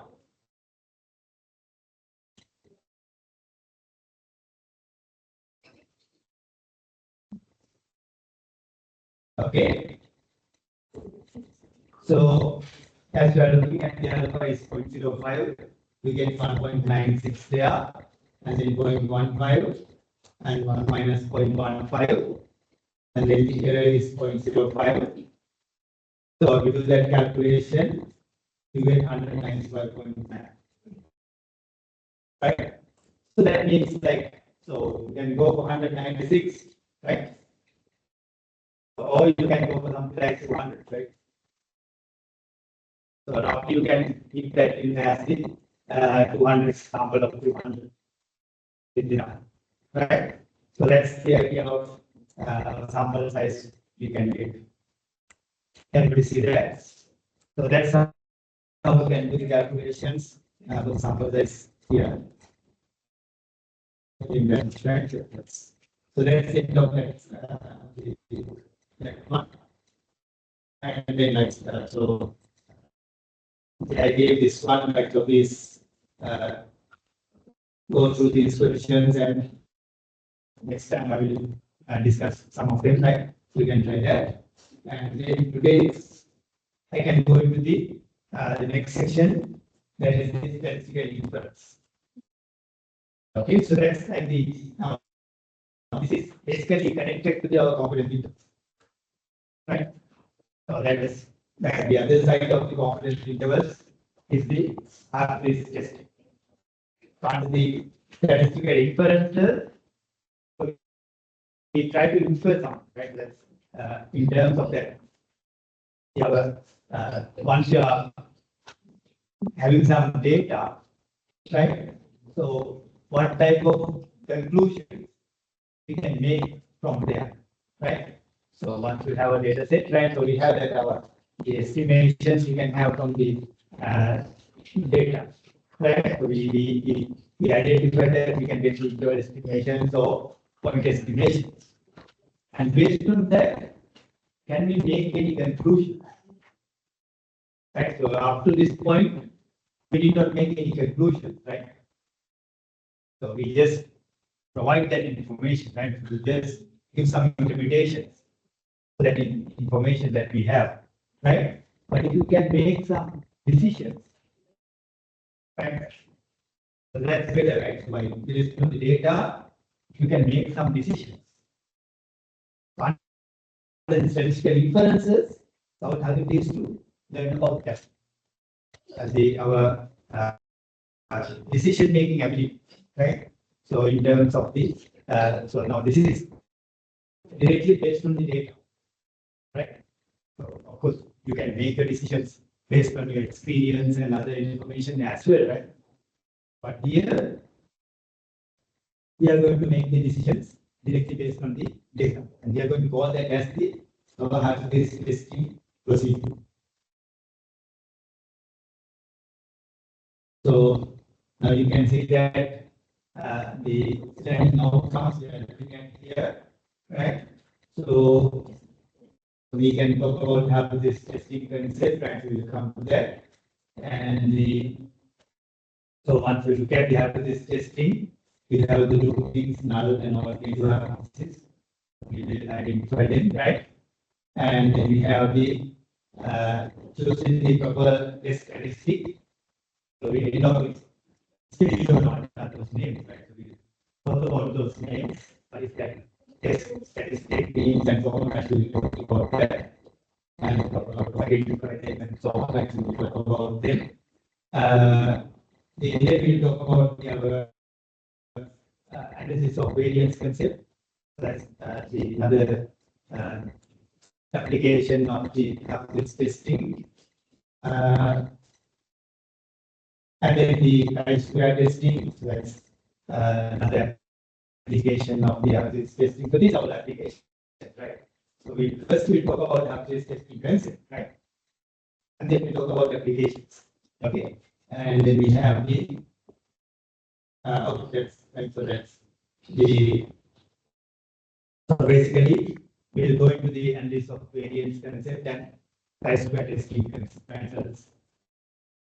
So finally, we'll go into those two techniques as well, right? So those are the things we will learn in this section, right?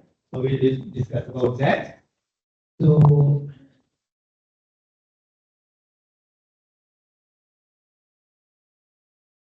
right. So now let's think about the concept of the hypothesis testing, right? So now, what is the meaning of hypothesis? Have you heard that word before? That regularly you might have heard about that word, right? What is that word is indicating? Hypothesis means that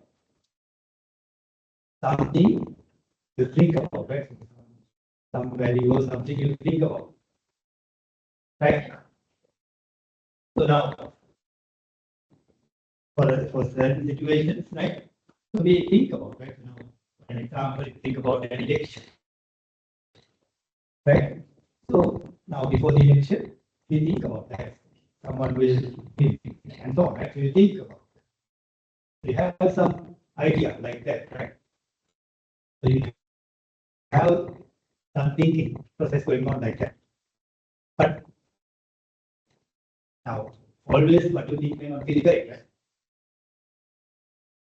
So you might think about certain situations now in terms of your business decisions and so on, right? So for an example now, if you take a stock price, you might think that it might go up, right? Or you might think it might go down, right? So you have some idea like that, right? So you can say that like stock price now after another 7 days or something like that, it will be this number. You think about, right? You think something like that, right? like that, you can make hypothesis like that, right? We always, if we take a certain situation, you can create a hypothesis like that. You can think, right? You can think it will happen like this, or it will happen like this, and so on, right? It is sometimes it is kind of like so you are going against the current situation, current practice, right? So there can be like some current practice going on, right? And you are thinking about opposite of that, right? So under the hypothesis testing, what we are really interested in is that situation. So the current practice is there, and you think opposite of. What are the examples you can think of? So you think about like stock price. So maybe the current practice is it is going down, and you think it will go up. Something like that. Right? So we don't know what is the current practice actually, right? But we think so you assume that this is the current practice, but I assume it will be opposite of that. So that's the hypothesis you are going to create. So something going against the current practice. Now, for an example, now if you take our previous examples, we can take them as 1 to 3 confidence intervals. Remember that we took that example from the years of corn, right? So I can make an hypothesis from there. So that shipment, right?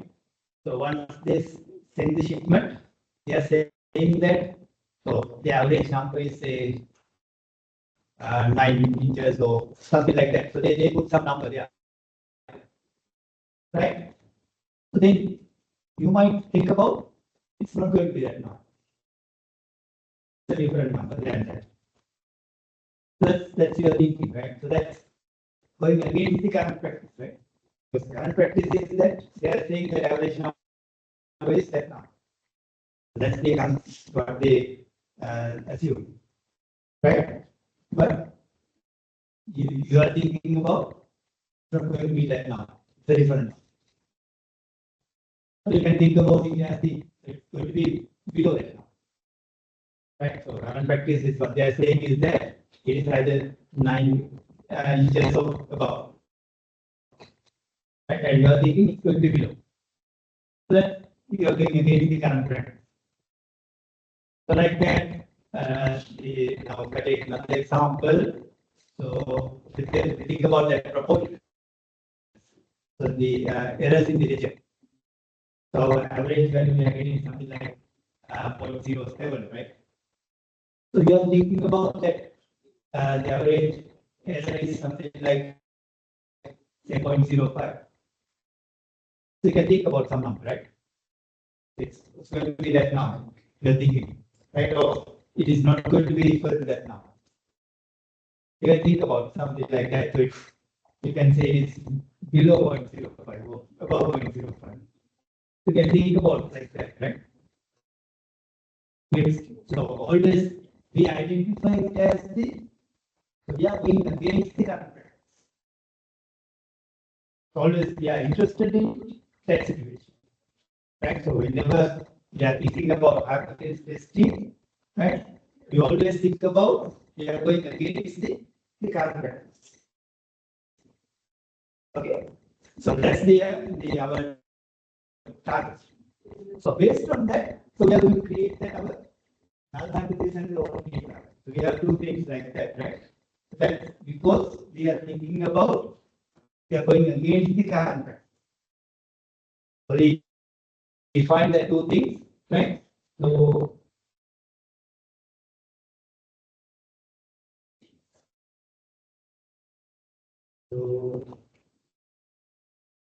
yeah, so we can see that in here. So we are defining that 2 things, the null hypothesis and the alternative hypothesis. So we are defining null hypothesis as our current practice. So we can think about something that as the current situation. Okay, so that's like our shipment example, right? So the current value is they are giving some number, right? That's you can say that it's equal to exactly that number, or it can be above that number, or below that number, right? So it's how to think about like the size of the bond, right? So if it is below that number, it's a challenge, right? So then that we are paying additional for that, right? So you're not it's not worth enough, right? If it is above that number, it's better. That could be a loss for them, right? So then what they say is that it's either the 9 inches or above. Right? That's the current practice. So what you are thinking about against is the below that number. So then you can put that null hypothesis as the current practice. Right? What the current thing has to be. And then you are going against it, that is your alternative. Right? What you go against. Okay. So we can identify the product like that. Right? So you are going against it. So what is the current situation? So we identify two things and we put them as our null hypothesis and the alternative hypothesis. Okay, so always think about it like that, right? So, and then in terms of this null and alternative hypothesis, we are going to use some notation here, right? So, for the null hypothesis, we have a notation called the H naught. Right, so you will notice that we have some notation called the H naught. Okay, and then alternative hypothesis we define it as the H1. And when you are looking at different books, sometimes they do it as HA as either H1 or HA. And but so usually we are using H0 and H1. Right? That is the serial, right? But here they are maybe confused, right? So that's so usually we put that null hypothesis and negative hypothesis. We find it as H0 and H1. Okay, so you can see that notation. Actually, whenever you are looking at certain situation and if you see that notation, then you know that we are talking about that hypothesis. It's a hypothesis testing. Right? So we can identify that. Okay. So that's the notation you are going to see. And then in terms of that, this is the indication of that. Yeah, we have this testing. And then we have to say that what is the hypothesis, right? I think we can write it in words. And we can write it in words as one option. No, we can use some mathematical notations as well. So we look at that from examples. So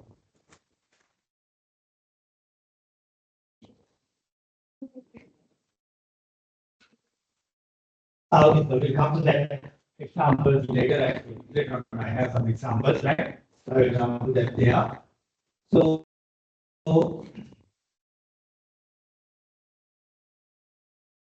let's identify the procedure, right? That's a statistical procedure that we will follow. Right? We are going to come to a conclusion directly based on the data. Everything will depend on data. Okay. So first of all, we have to identify the population parameter. So now when we are saying that so we have some doubt and we are writing down that doubt in terms of our wording, right? Then we have to identify now once we're using some mathematical formulas, right? We have to identify the population parameter for that. Okay, so to describe the situation, always we can identify a population parameter. For an example, you can see, we think about our years of cohort, right? That example, so are talking about the average, right? So we are talking about the average. So that means the population average, right? Then they say that in the shipment, they are saying that the population average is the 9 meters, so 9.5 or something like that, right? That they are talking about the population mean, the population average. Okay, so that's our parameter there, the population parameter. And then in the other example, we talk about the proportion, right? So the error in the integers. That's the proportion. That's the population proportion. That's the parameter, right?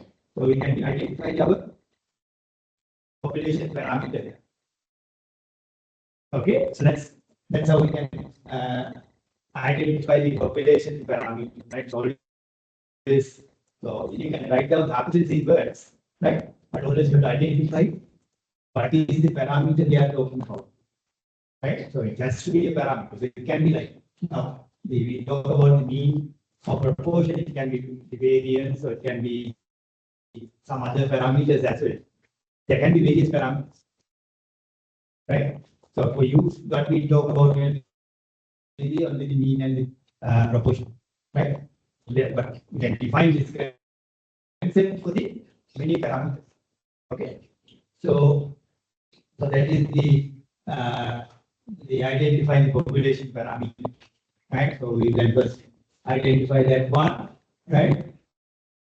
And once you identify that one, of course, the one thing is that once you identify, then you can write down the null and non-trivial for that as well, right? So based on the parameter, we can define our null and non-trivial, right? So I think here that's mentioning that, right? Okay, right. So that has the formulating measures, right? Formulating means that writing down that null and non-trivial hypothesis based on the parameter, right? You can write down based on the parameter. Okay, so that's the first thing you have to identify, and then we can say the level of significance. So that's related to the level of confidence, right? So it is related to that one as well. Okay, so what is the relationship there? Then the level of confidence also we had that alpha there, right? If actually the alpha is the level of significance, but we define alpha there, right? So by that time, I can say what is that, right? So that alpha is basically the level of significance. So in confidence, it is the 1 minus of that. So that relationship, right? Level of confidence and level of significance is the opposite, right? So it's 1 minus of that. Okay. So that we can see the level of significance is the alpha, right? So we have to define alpha there. Now in this case, we are directly defining the alpha rates, right? Not the confidence, right? So it can be like 0.05 or they are saying it is either 5% or something like that, right? So usually like just like the confidence interval, we go for the 95%. So the level of significance is 5%, right? So that's the default value is the 5%. So we can define that one there, right? So and there are examples that the type 1 error, type 2 error, etc. And then we can define that our decision rule, right? So idea of that the determining the decision rule is basically that is again the identifying that our null and non-negative hypothesis, right? So that's once we define that, right? So it's already there, right? So we identify that the our decision rule, right? So if I write down the null and non-negative hypothesis, right? So we have that our decision rule there, right? And then the important thing is that it is statistic. What is that? The meaning of the test statistic. Okay. So whenever you are performing hypothesis test, we need some calculation to do, right? To define the hypothesis test, we need some calculation, right? So that calculation is done using our test statistic. So the idea of that test statistic means that formula. So that's a mathematical formula, right? We are looking for a mathematical formula, right? So that formula is a special one, right? So that depending on our parameter of interest, right? So if you are thinking about the parameters and mean or the average, you have a one distance, right? And then if your parameter is proportion, you have another one, right? And if your parameter is a variance, then you have another parameter. They show the formula for that. So depending on the parameter, you can find different formula.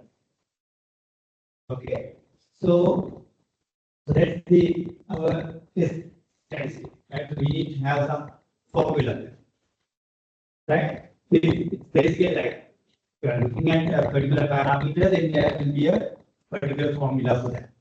Okay, so there we can see related formula. And then the other important thing we can see is that with that the statistic is that so that formula is entirely depending on the data. No parameters there, right? So that formula we can directly evaluate based on our data. If it is depending on the parameters, then no point, right? You can evaluate, right? So that formula has to be just depending on your data, right? So we have to find out, right? Certain formula for that. Okay, so we will identify certain formulas. So they are like if you're thinking about like in terms of the things about the average, right? There will be so many formulas. So like just like the confidence intervals, right? So you have that for the confidence intervals, we have several methods to get same as that. For the hypothesis testing also that the statistics, there are so many formulas which are used. So we will go for one of them, right? And then like depending on that, so it depends on sample size as well. Again, you can see that it's going to depend on sample size. For the larger samples, we have one depend on the normal distribution. For the smaller samples, we have some depend on the distribution. Same as that, right? So we can see we can have two formulas like that. Okay, so we'll talk about that. The test statistics. So that's the important thing is that the statistic means that it's only depend on data. Okay, so we will identify that formula there, right? So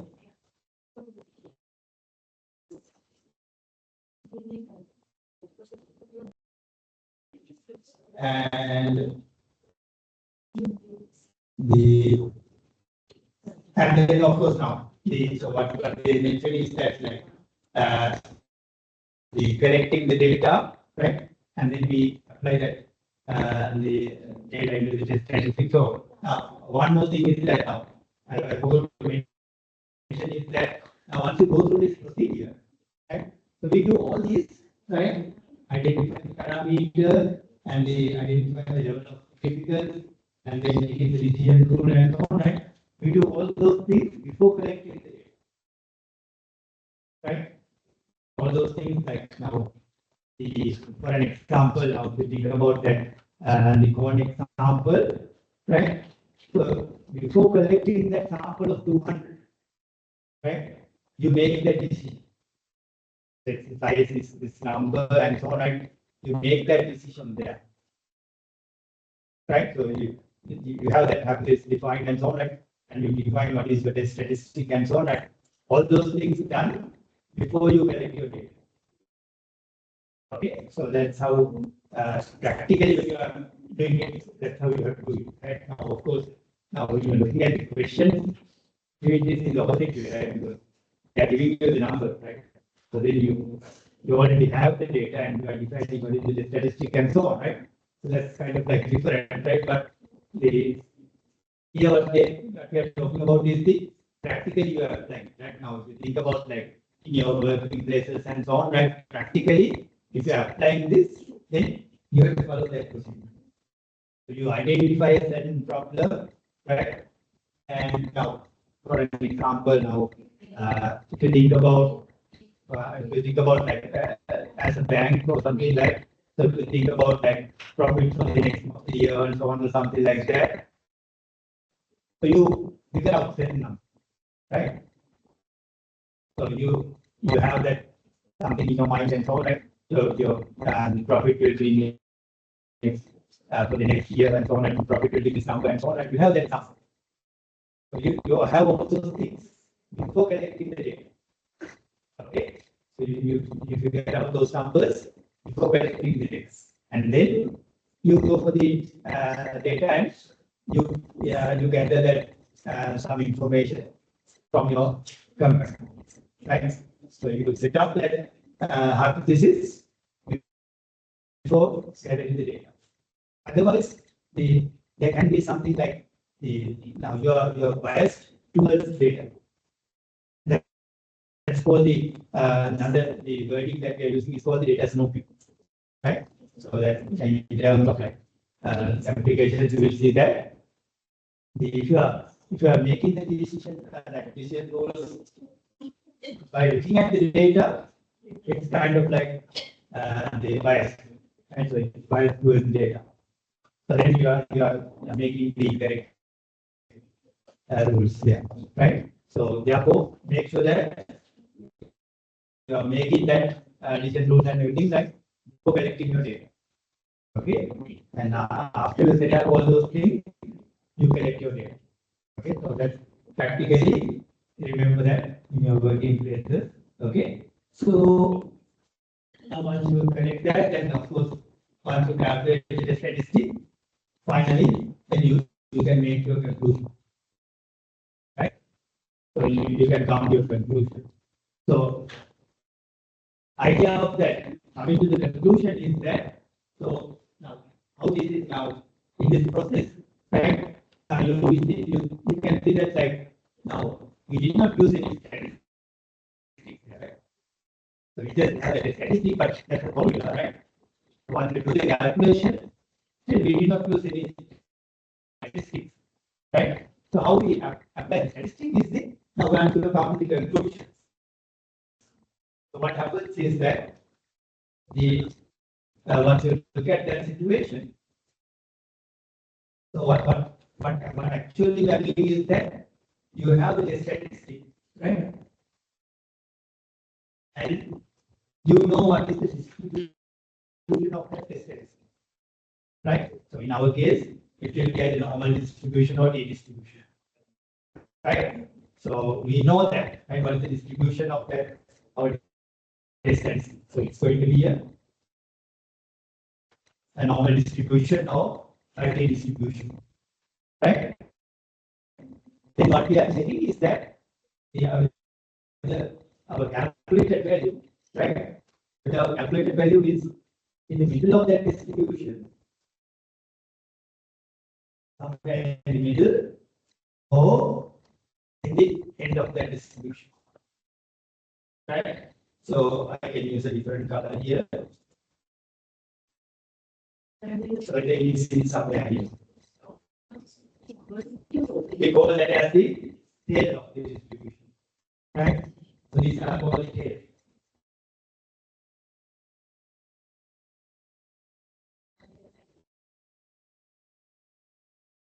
Right.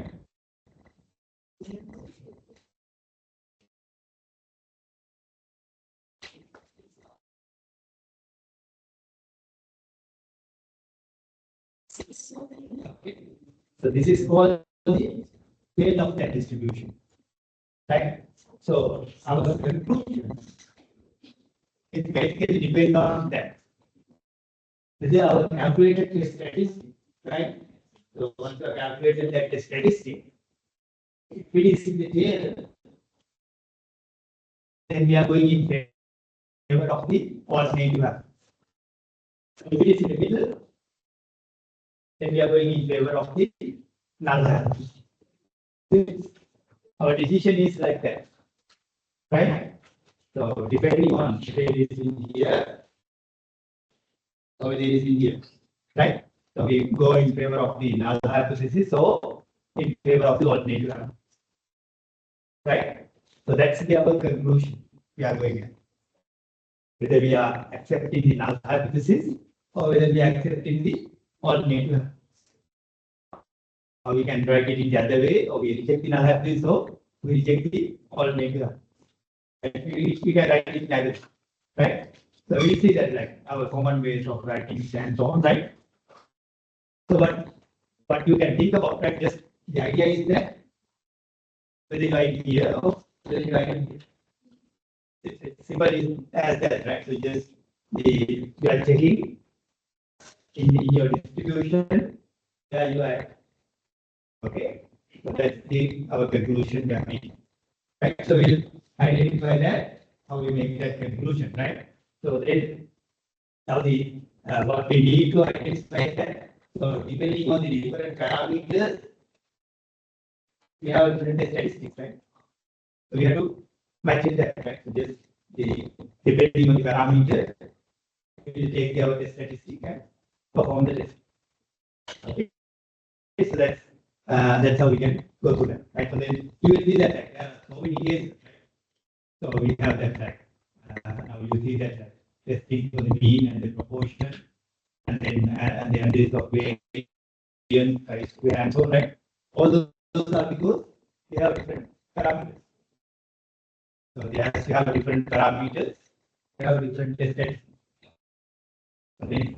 So we have to just identify those test statistics and perform the test. Okay, so always we'll check where you are, right? So we will apply that. Okay. So that's going to be our procedure.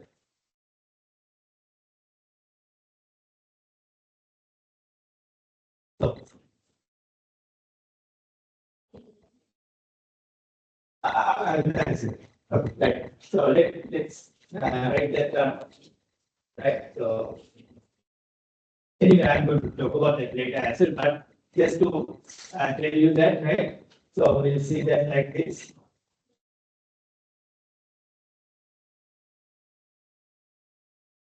Okay, so I can put some top values here like that, right? So if you have a statistic, calculated value is somewhere here.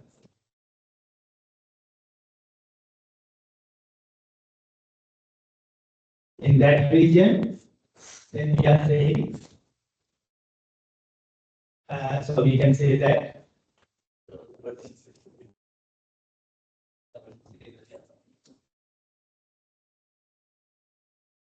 so I accept the null hypothesis, right? If you are in that region, okay, and I can use other color.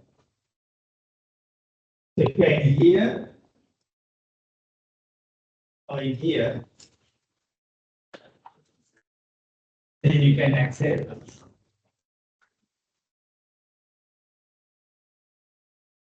H1. Okay. So it's the so you will see that like different wordings we are using, so we can say that like here you can say it is rejecting H not as well, right? And you can accept H1, or you can say rejecting H not as well, right? Different wordings. I will use that, right? So when we apply the examples, you will see that. Okay. But in general, this is our conclusion. Right? So here, we accept the null hypothesis, and the other side, then we are accepting the keys. Right? So we are always coming to our conclusion like that. Okay. So right. So then, okay. So then I can go into the now different types of tests, right? You can see that like there are so many different types of testing, right? So that's why it is complicated, right? There are so many test statistics that you have to remember, right? So that makes it complicated, but always we are going through the same procedure. So once you know the procedure, you can see that text is we are replacing the test statistic. Okay. So now we can first go into the one sample and this test.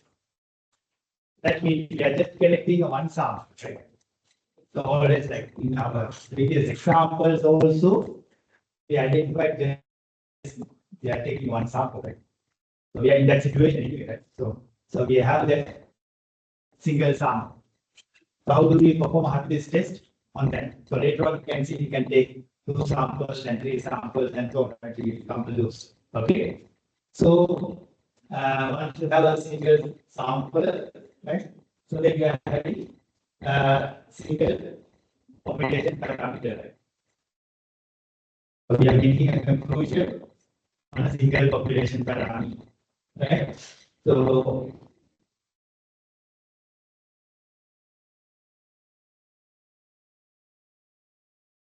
and then you can write down the hypothesis like this.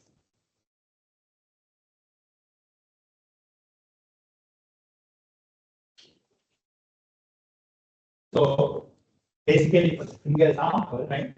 So we can write down the hypothesis in 3 different ways. There are 3 different ways of writing. Right?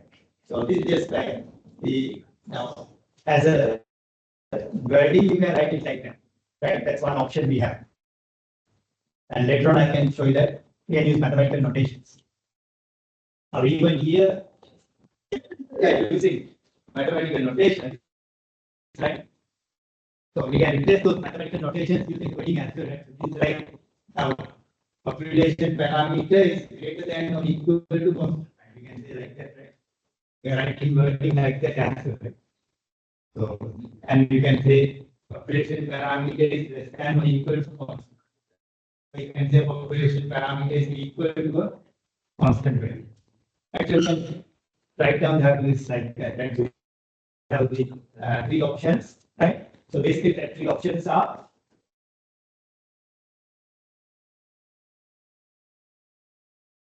so we are looking at the population parameter.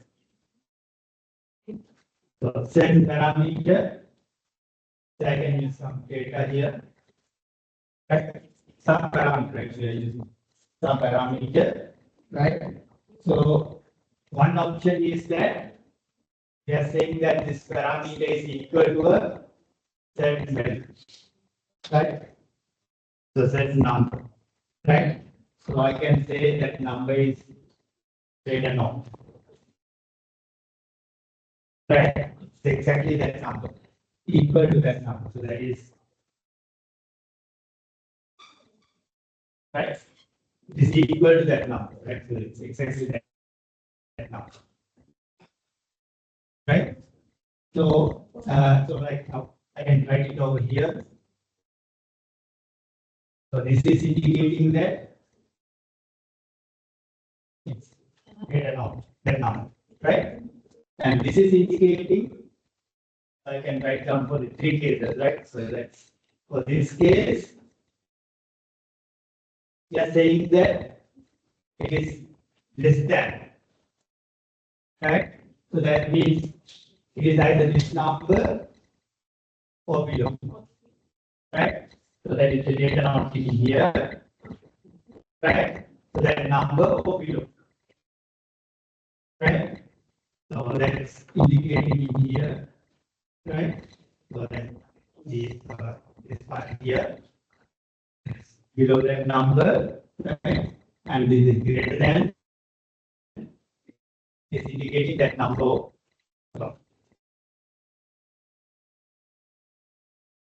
Okay.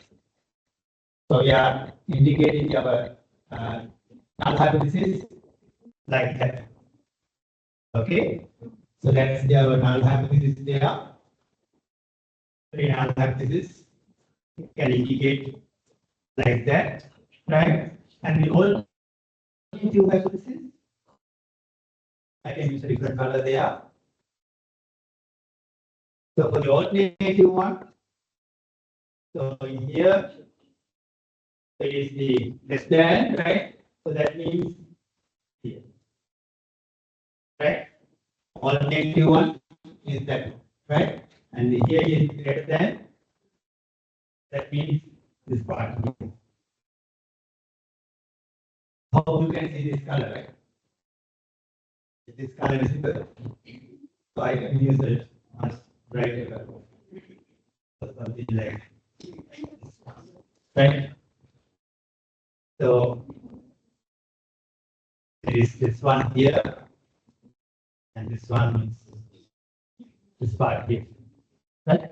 And then the here not equal means that and here or okay. So that's how we can define that our three hypotheses, right? So three types of hypotheses we can have. Okay. So the null hypothesis is indicating one thing, and alternative hypothesis is the opposite of that. That's why we have that like. So yeah, looking at the current situation and going against it, right? So that is this is the current situation, and we are going against it, right? And this is the current situation going against. And here the current situation is that number. You can go against it and we hide the sign, right? So therefore, we have a different wording as well. So these two, we call them as one-tailed test. So that's the name that you will see, right? So these two, I'm going to name them as the one-tailed test. Okay, so I will use that wording here. So both of them as the one-tailed test.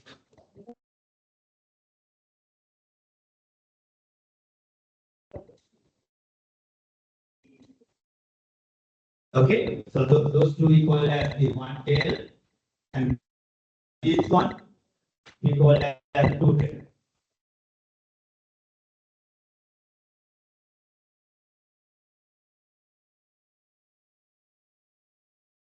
Okay, so those are the different wordings you will see. Okay, so depending on that, what type of hypothesis we are defined.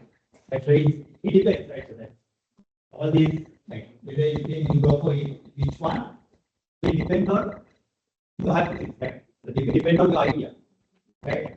Whether you are thinking about it is exactly that number, or it is equal and above, or equal and below. Right? So it's how you think about, right? So that according to the situation. Okay, so then you can define the hypothesis according to that. Okay, so that's how we have the three types of hypothesis defined there. Okay, so is it okay? So shall I erase this one?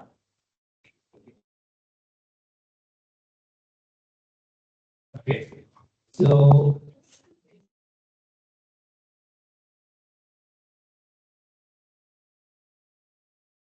so let me write down the mathematical notation as well, right? So I thought it's there, right? It's not there, right? So the mathematical notations, right? The now in terms of the population parameter, it's identify the parameter as mean, right? So any parameter I use data, right? So any parameter I use data, right? So this is indicating that.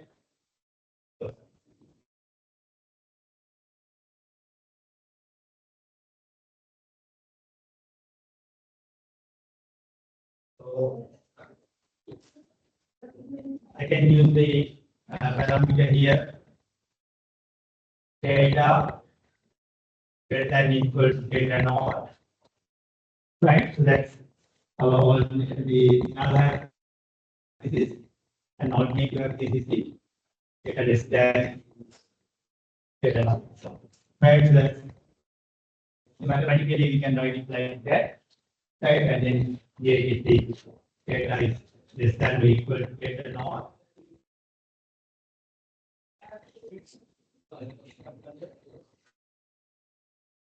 So we write it like that, and this is equal to greater than or.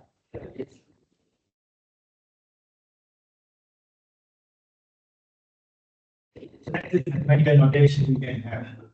You can replace the data by the corresponding parameter. Can be mu or it can be proportional. You can use any of the notations like that. Okay, so that is the idea. One more thing I can add here, right? Always put the equal sign here, right? Equal sign always goes with the null hypothesis, right? So some convention you can remember, right? The equal sign always goes with the null hypothesis. Okay, so please remember that aspect, right? So then you can easily identify that. So that's the mathematical notation you can have. Okay. Right. So I will erase this one.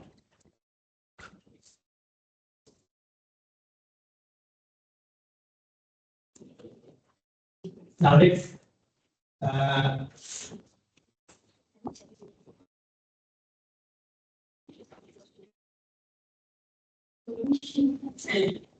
okay, so this I think some typing mistake is there actually. Right, so that actually part of the question is missing here. So I forgot to correct that one. So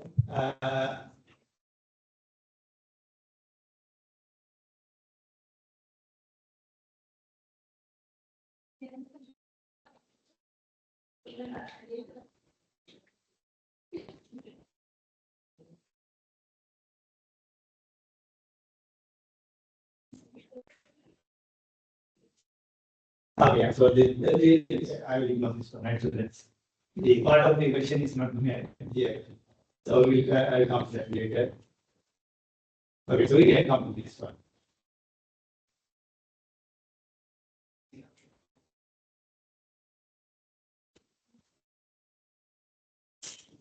So let's see that.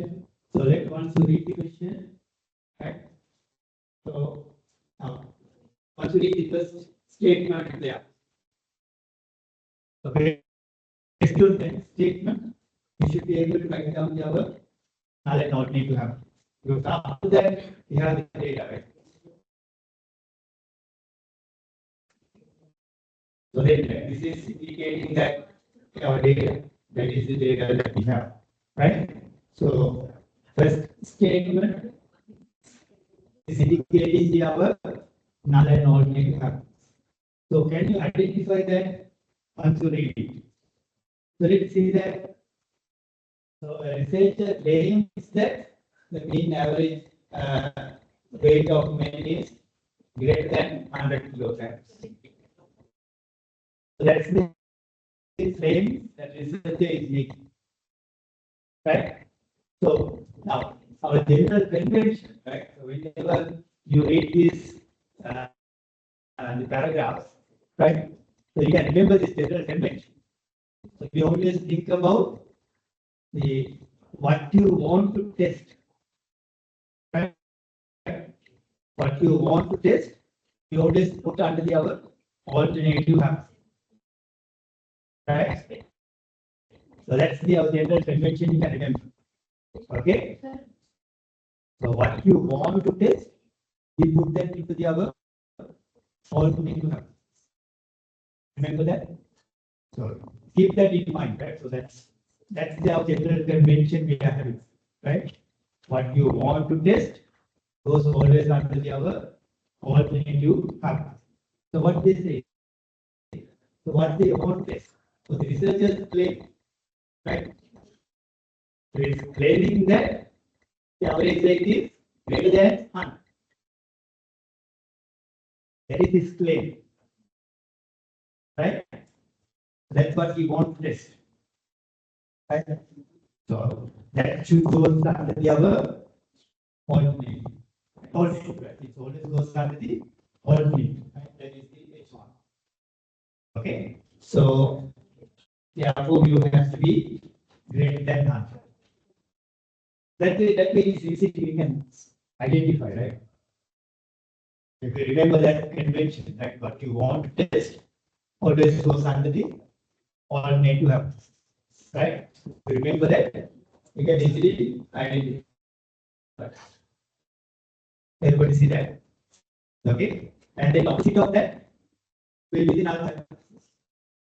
Right? That you will not mention here, right? So you can easily identify the opposite of that will become the null hypothesis. Okay? So we identify our null and alternative. Right? And now once you identify that, now you know that it's a one-way experiment. So we identify what under that three conditions, right? So this goes under the which one, right? So we identify that it's a one-way. So that by looking at that statement, we identify that. And then they are saying that the information is a deviation of 50, that means the population standard deviation factor. The population and division is given excellence given there 50. And then you have sample of that. He has taken a sample of 30, right? And then they have is given as 125. Right? So then we don't know how they have taken sample and we assume that the random sample, of course, right? So and then it can be some simple random sample or whatever, right? So we have a random sample there, and sample average is 112.5. That's number is given to us, right?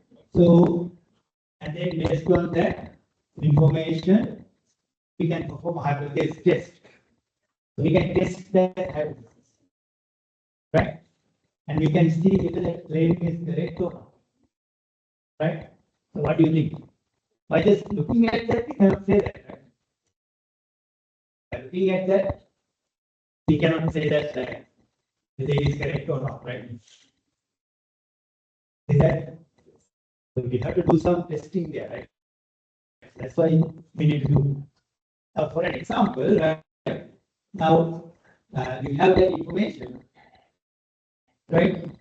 And the sample number here, sample value is something like say 80. What can you say then?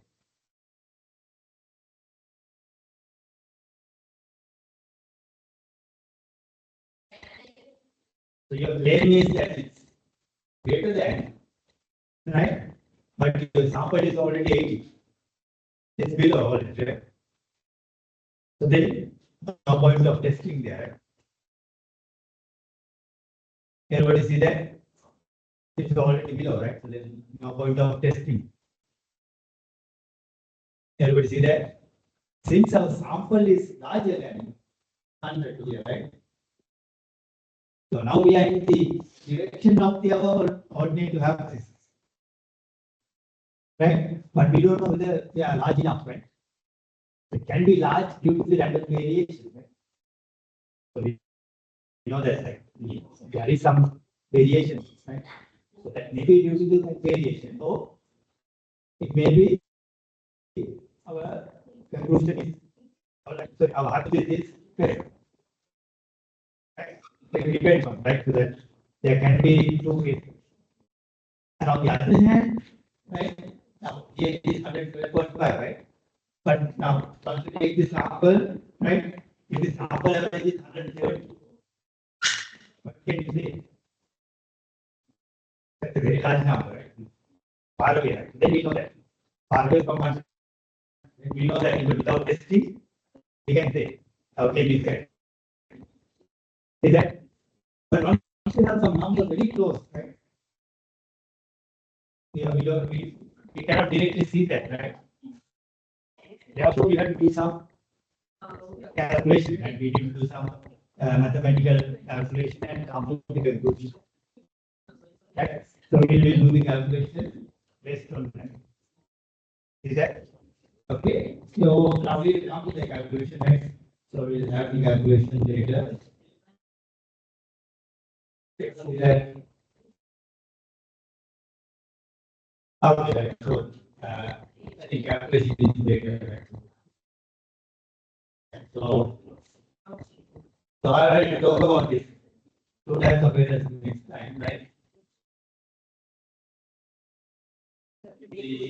Let me see the calculation is there.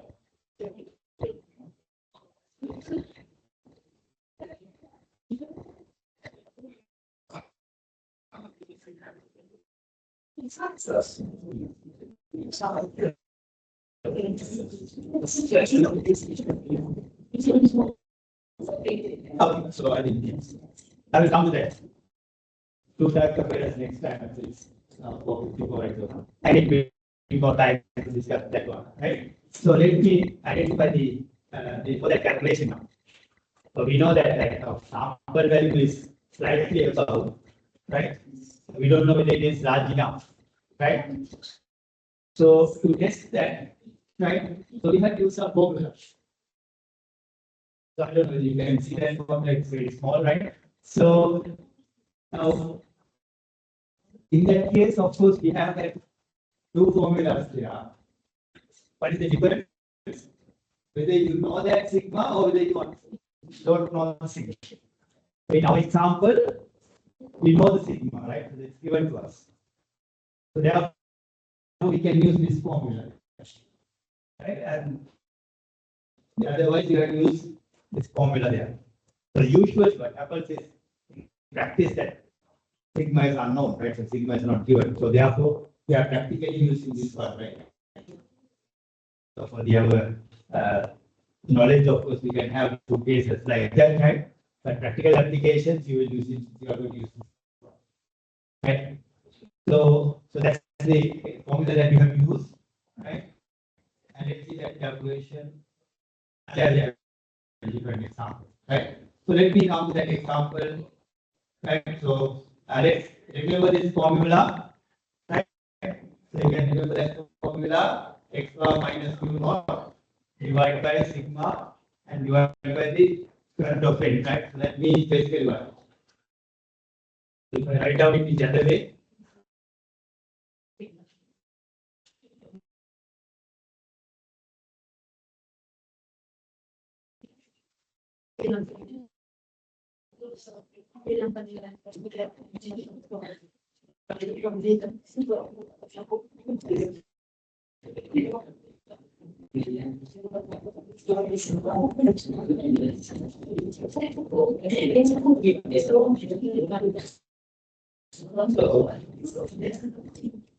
So in the other way, you can write down this one as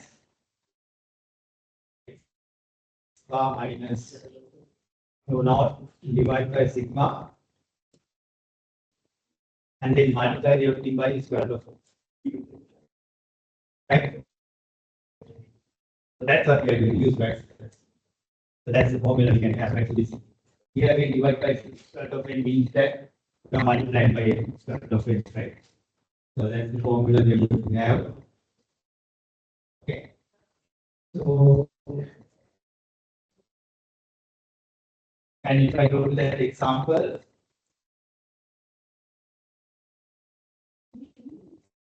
Yeah.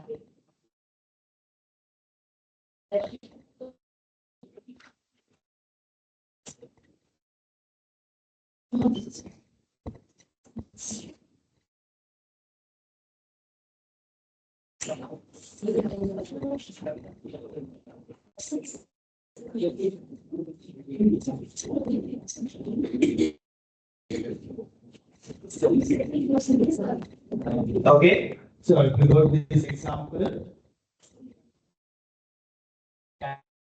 and if I calculate that statistic here,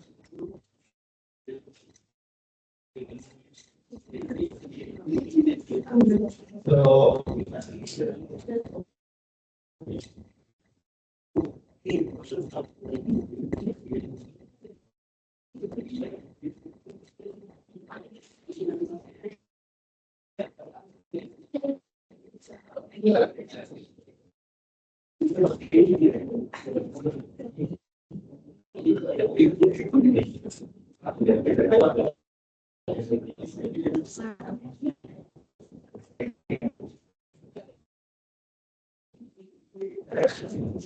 so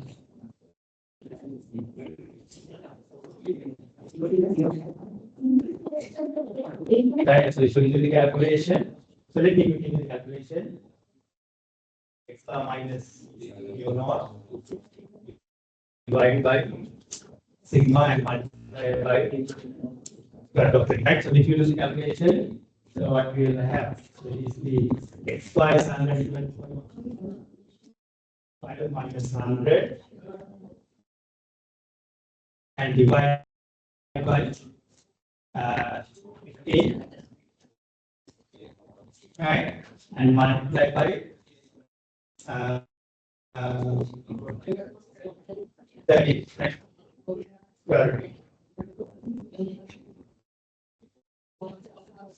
So you can do that calculation, right? So that is 12.5 divided by 15 and multiply by the cut of this. So you can do that calculation, right? Using Excel, right? You can do that calculation, right? And then what can we see? So our conclusion is that now we are going to look at the normal distribution, right? So by looking at this number, we are going to check whether it is in the tail of the normal distribution or in the middle of the normal distribution. That's how we are going to make the conclusion. Everybody see that? So, now after looking at the normal distribution,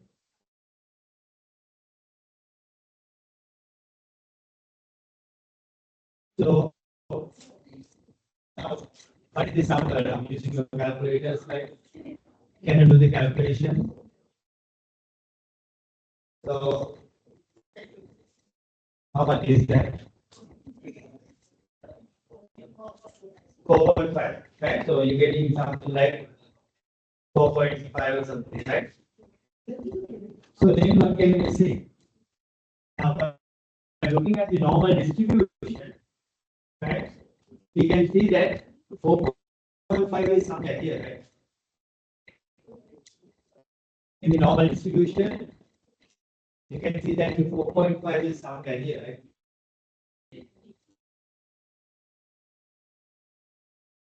Okay. So you can take that in the normal distribution. And what is your conclusion? So you are accepting the alternate you have, right? Your claim is correct. Right? So your claim is correct in that. Everybody see that? Okay, so that's how we can perform the testing. So I'll come to that actually. Go through that all in detail, right? So I'll continue with that next time as well, right? So just to show you that, right? How we can perform the testing. Right? So just you calculate this number and you are taking the normal distribution. Right? So say you might be tail of the distribution or you are in the middle of the distribution. And once you look at 4.5, we know that normal distribution is what? Between -3 and +3, right? You know that, right? So therefore you can see this is in the tail, right? So we can identify that. So that means our conclusion is that the researcher's claim is correct. Right? So he is claiming that above 100, the 100, right? Correct. Right? The claim is correct. Okay. So that's how we can make the conclusion. So that's our decision, right? We can come to the conclusions and we can make our decisions using the hard-based testing. Okay, so I will continue with that next time as well, right? And right now it is now already 5 o'clock, right? So I will stop it here, right? So already 5 o'clock.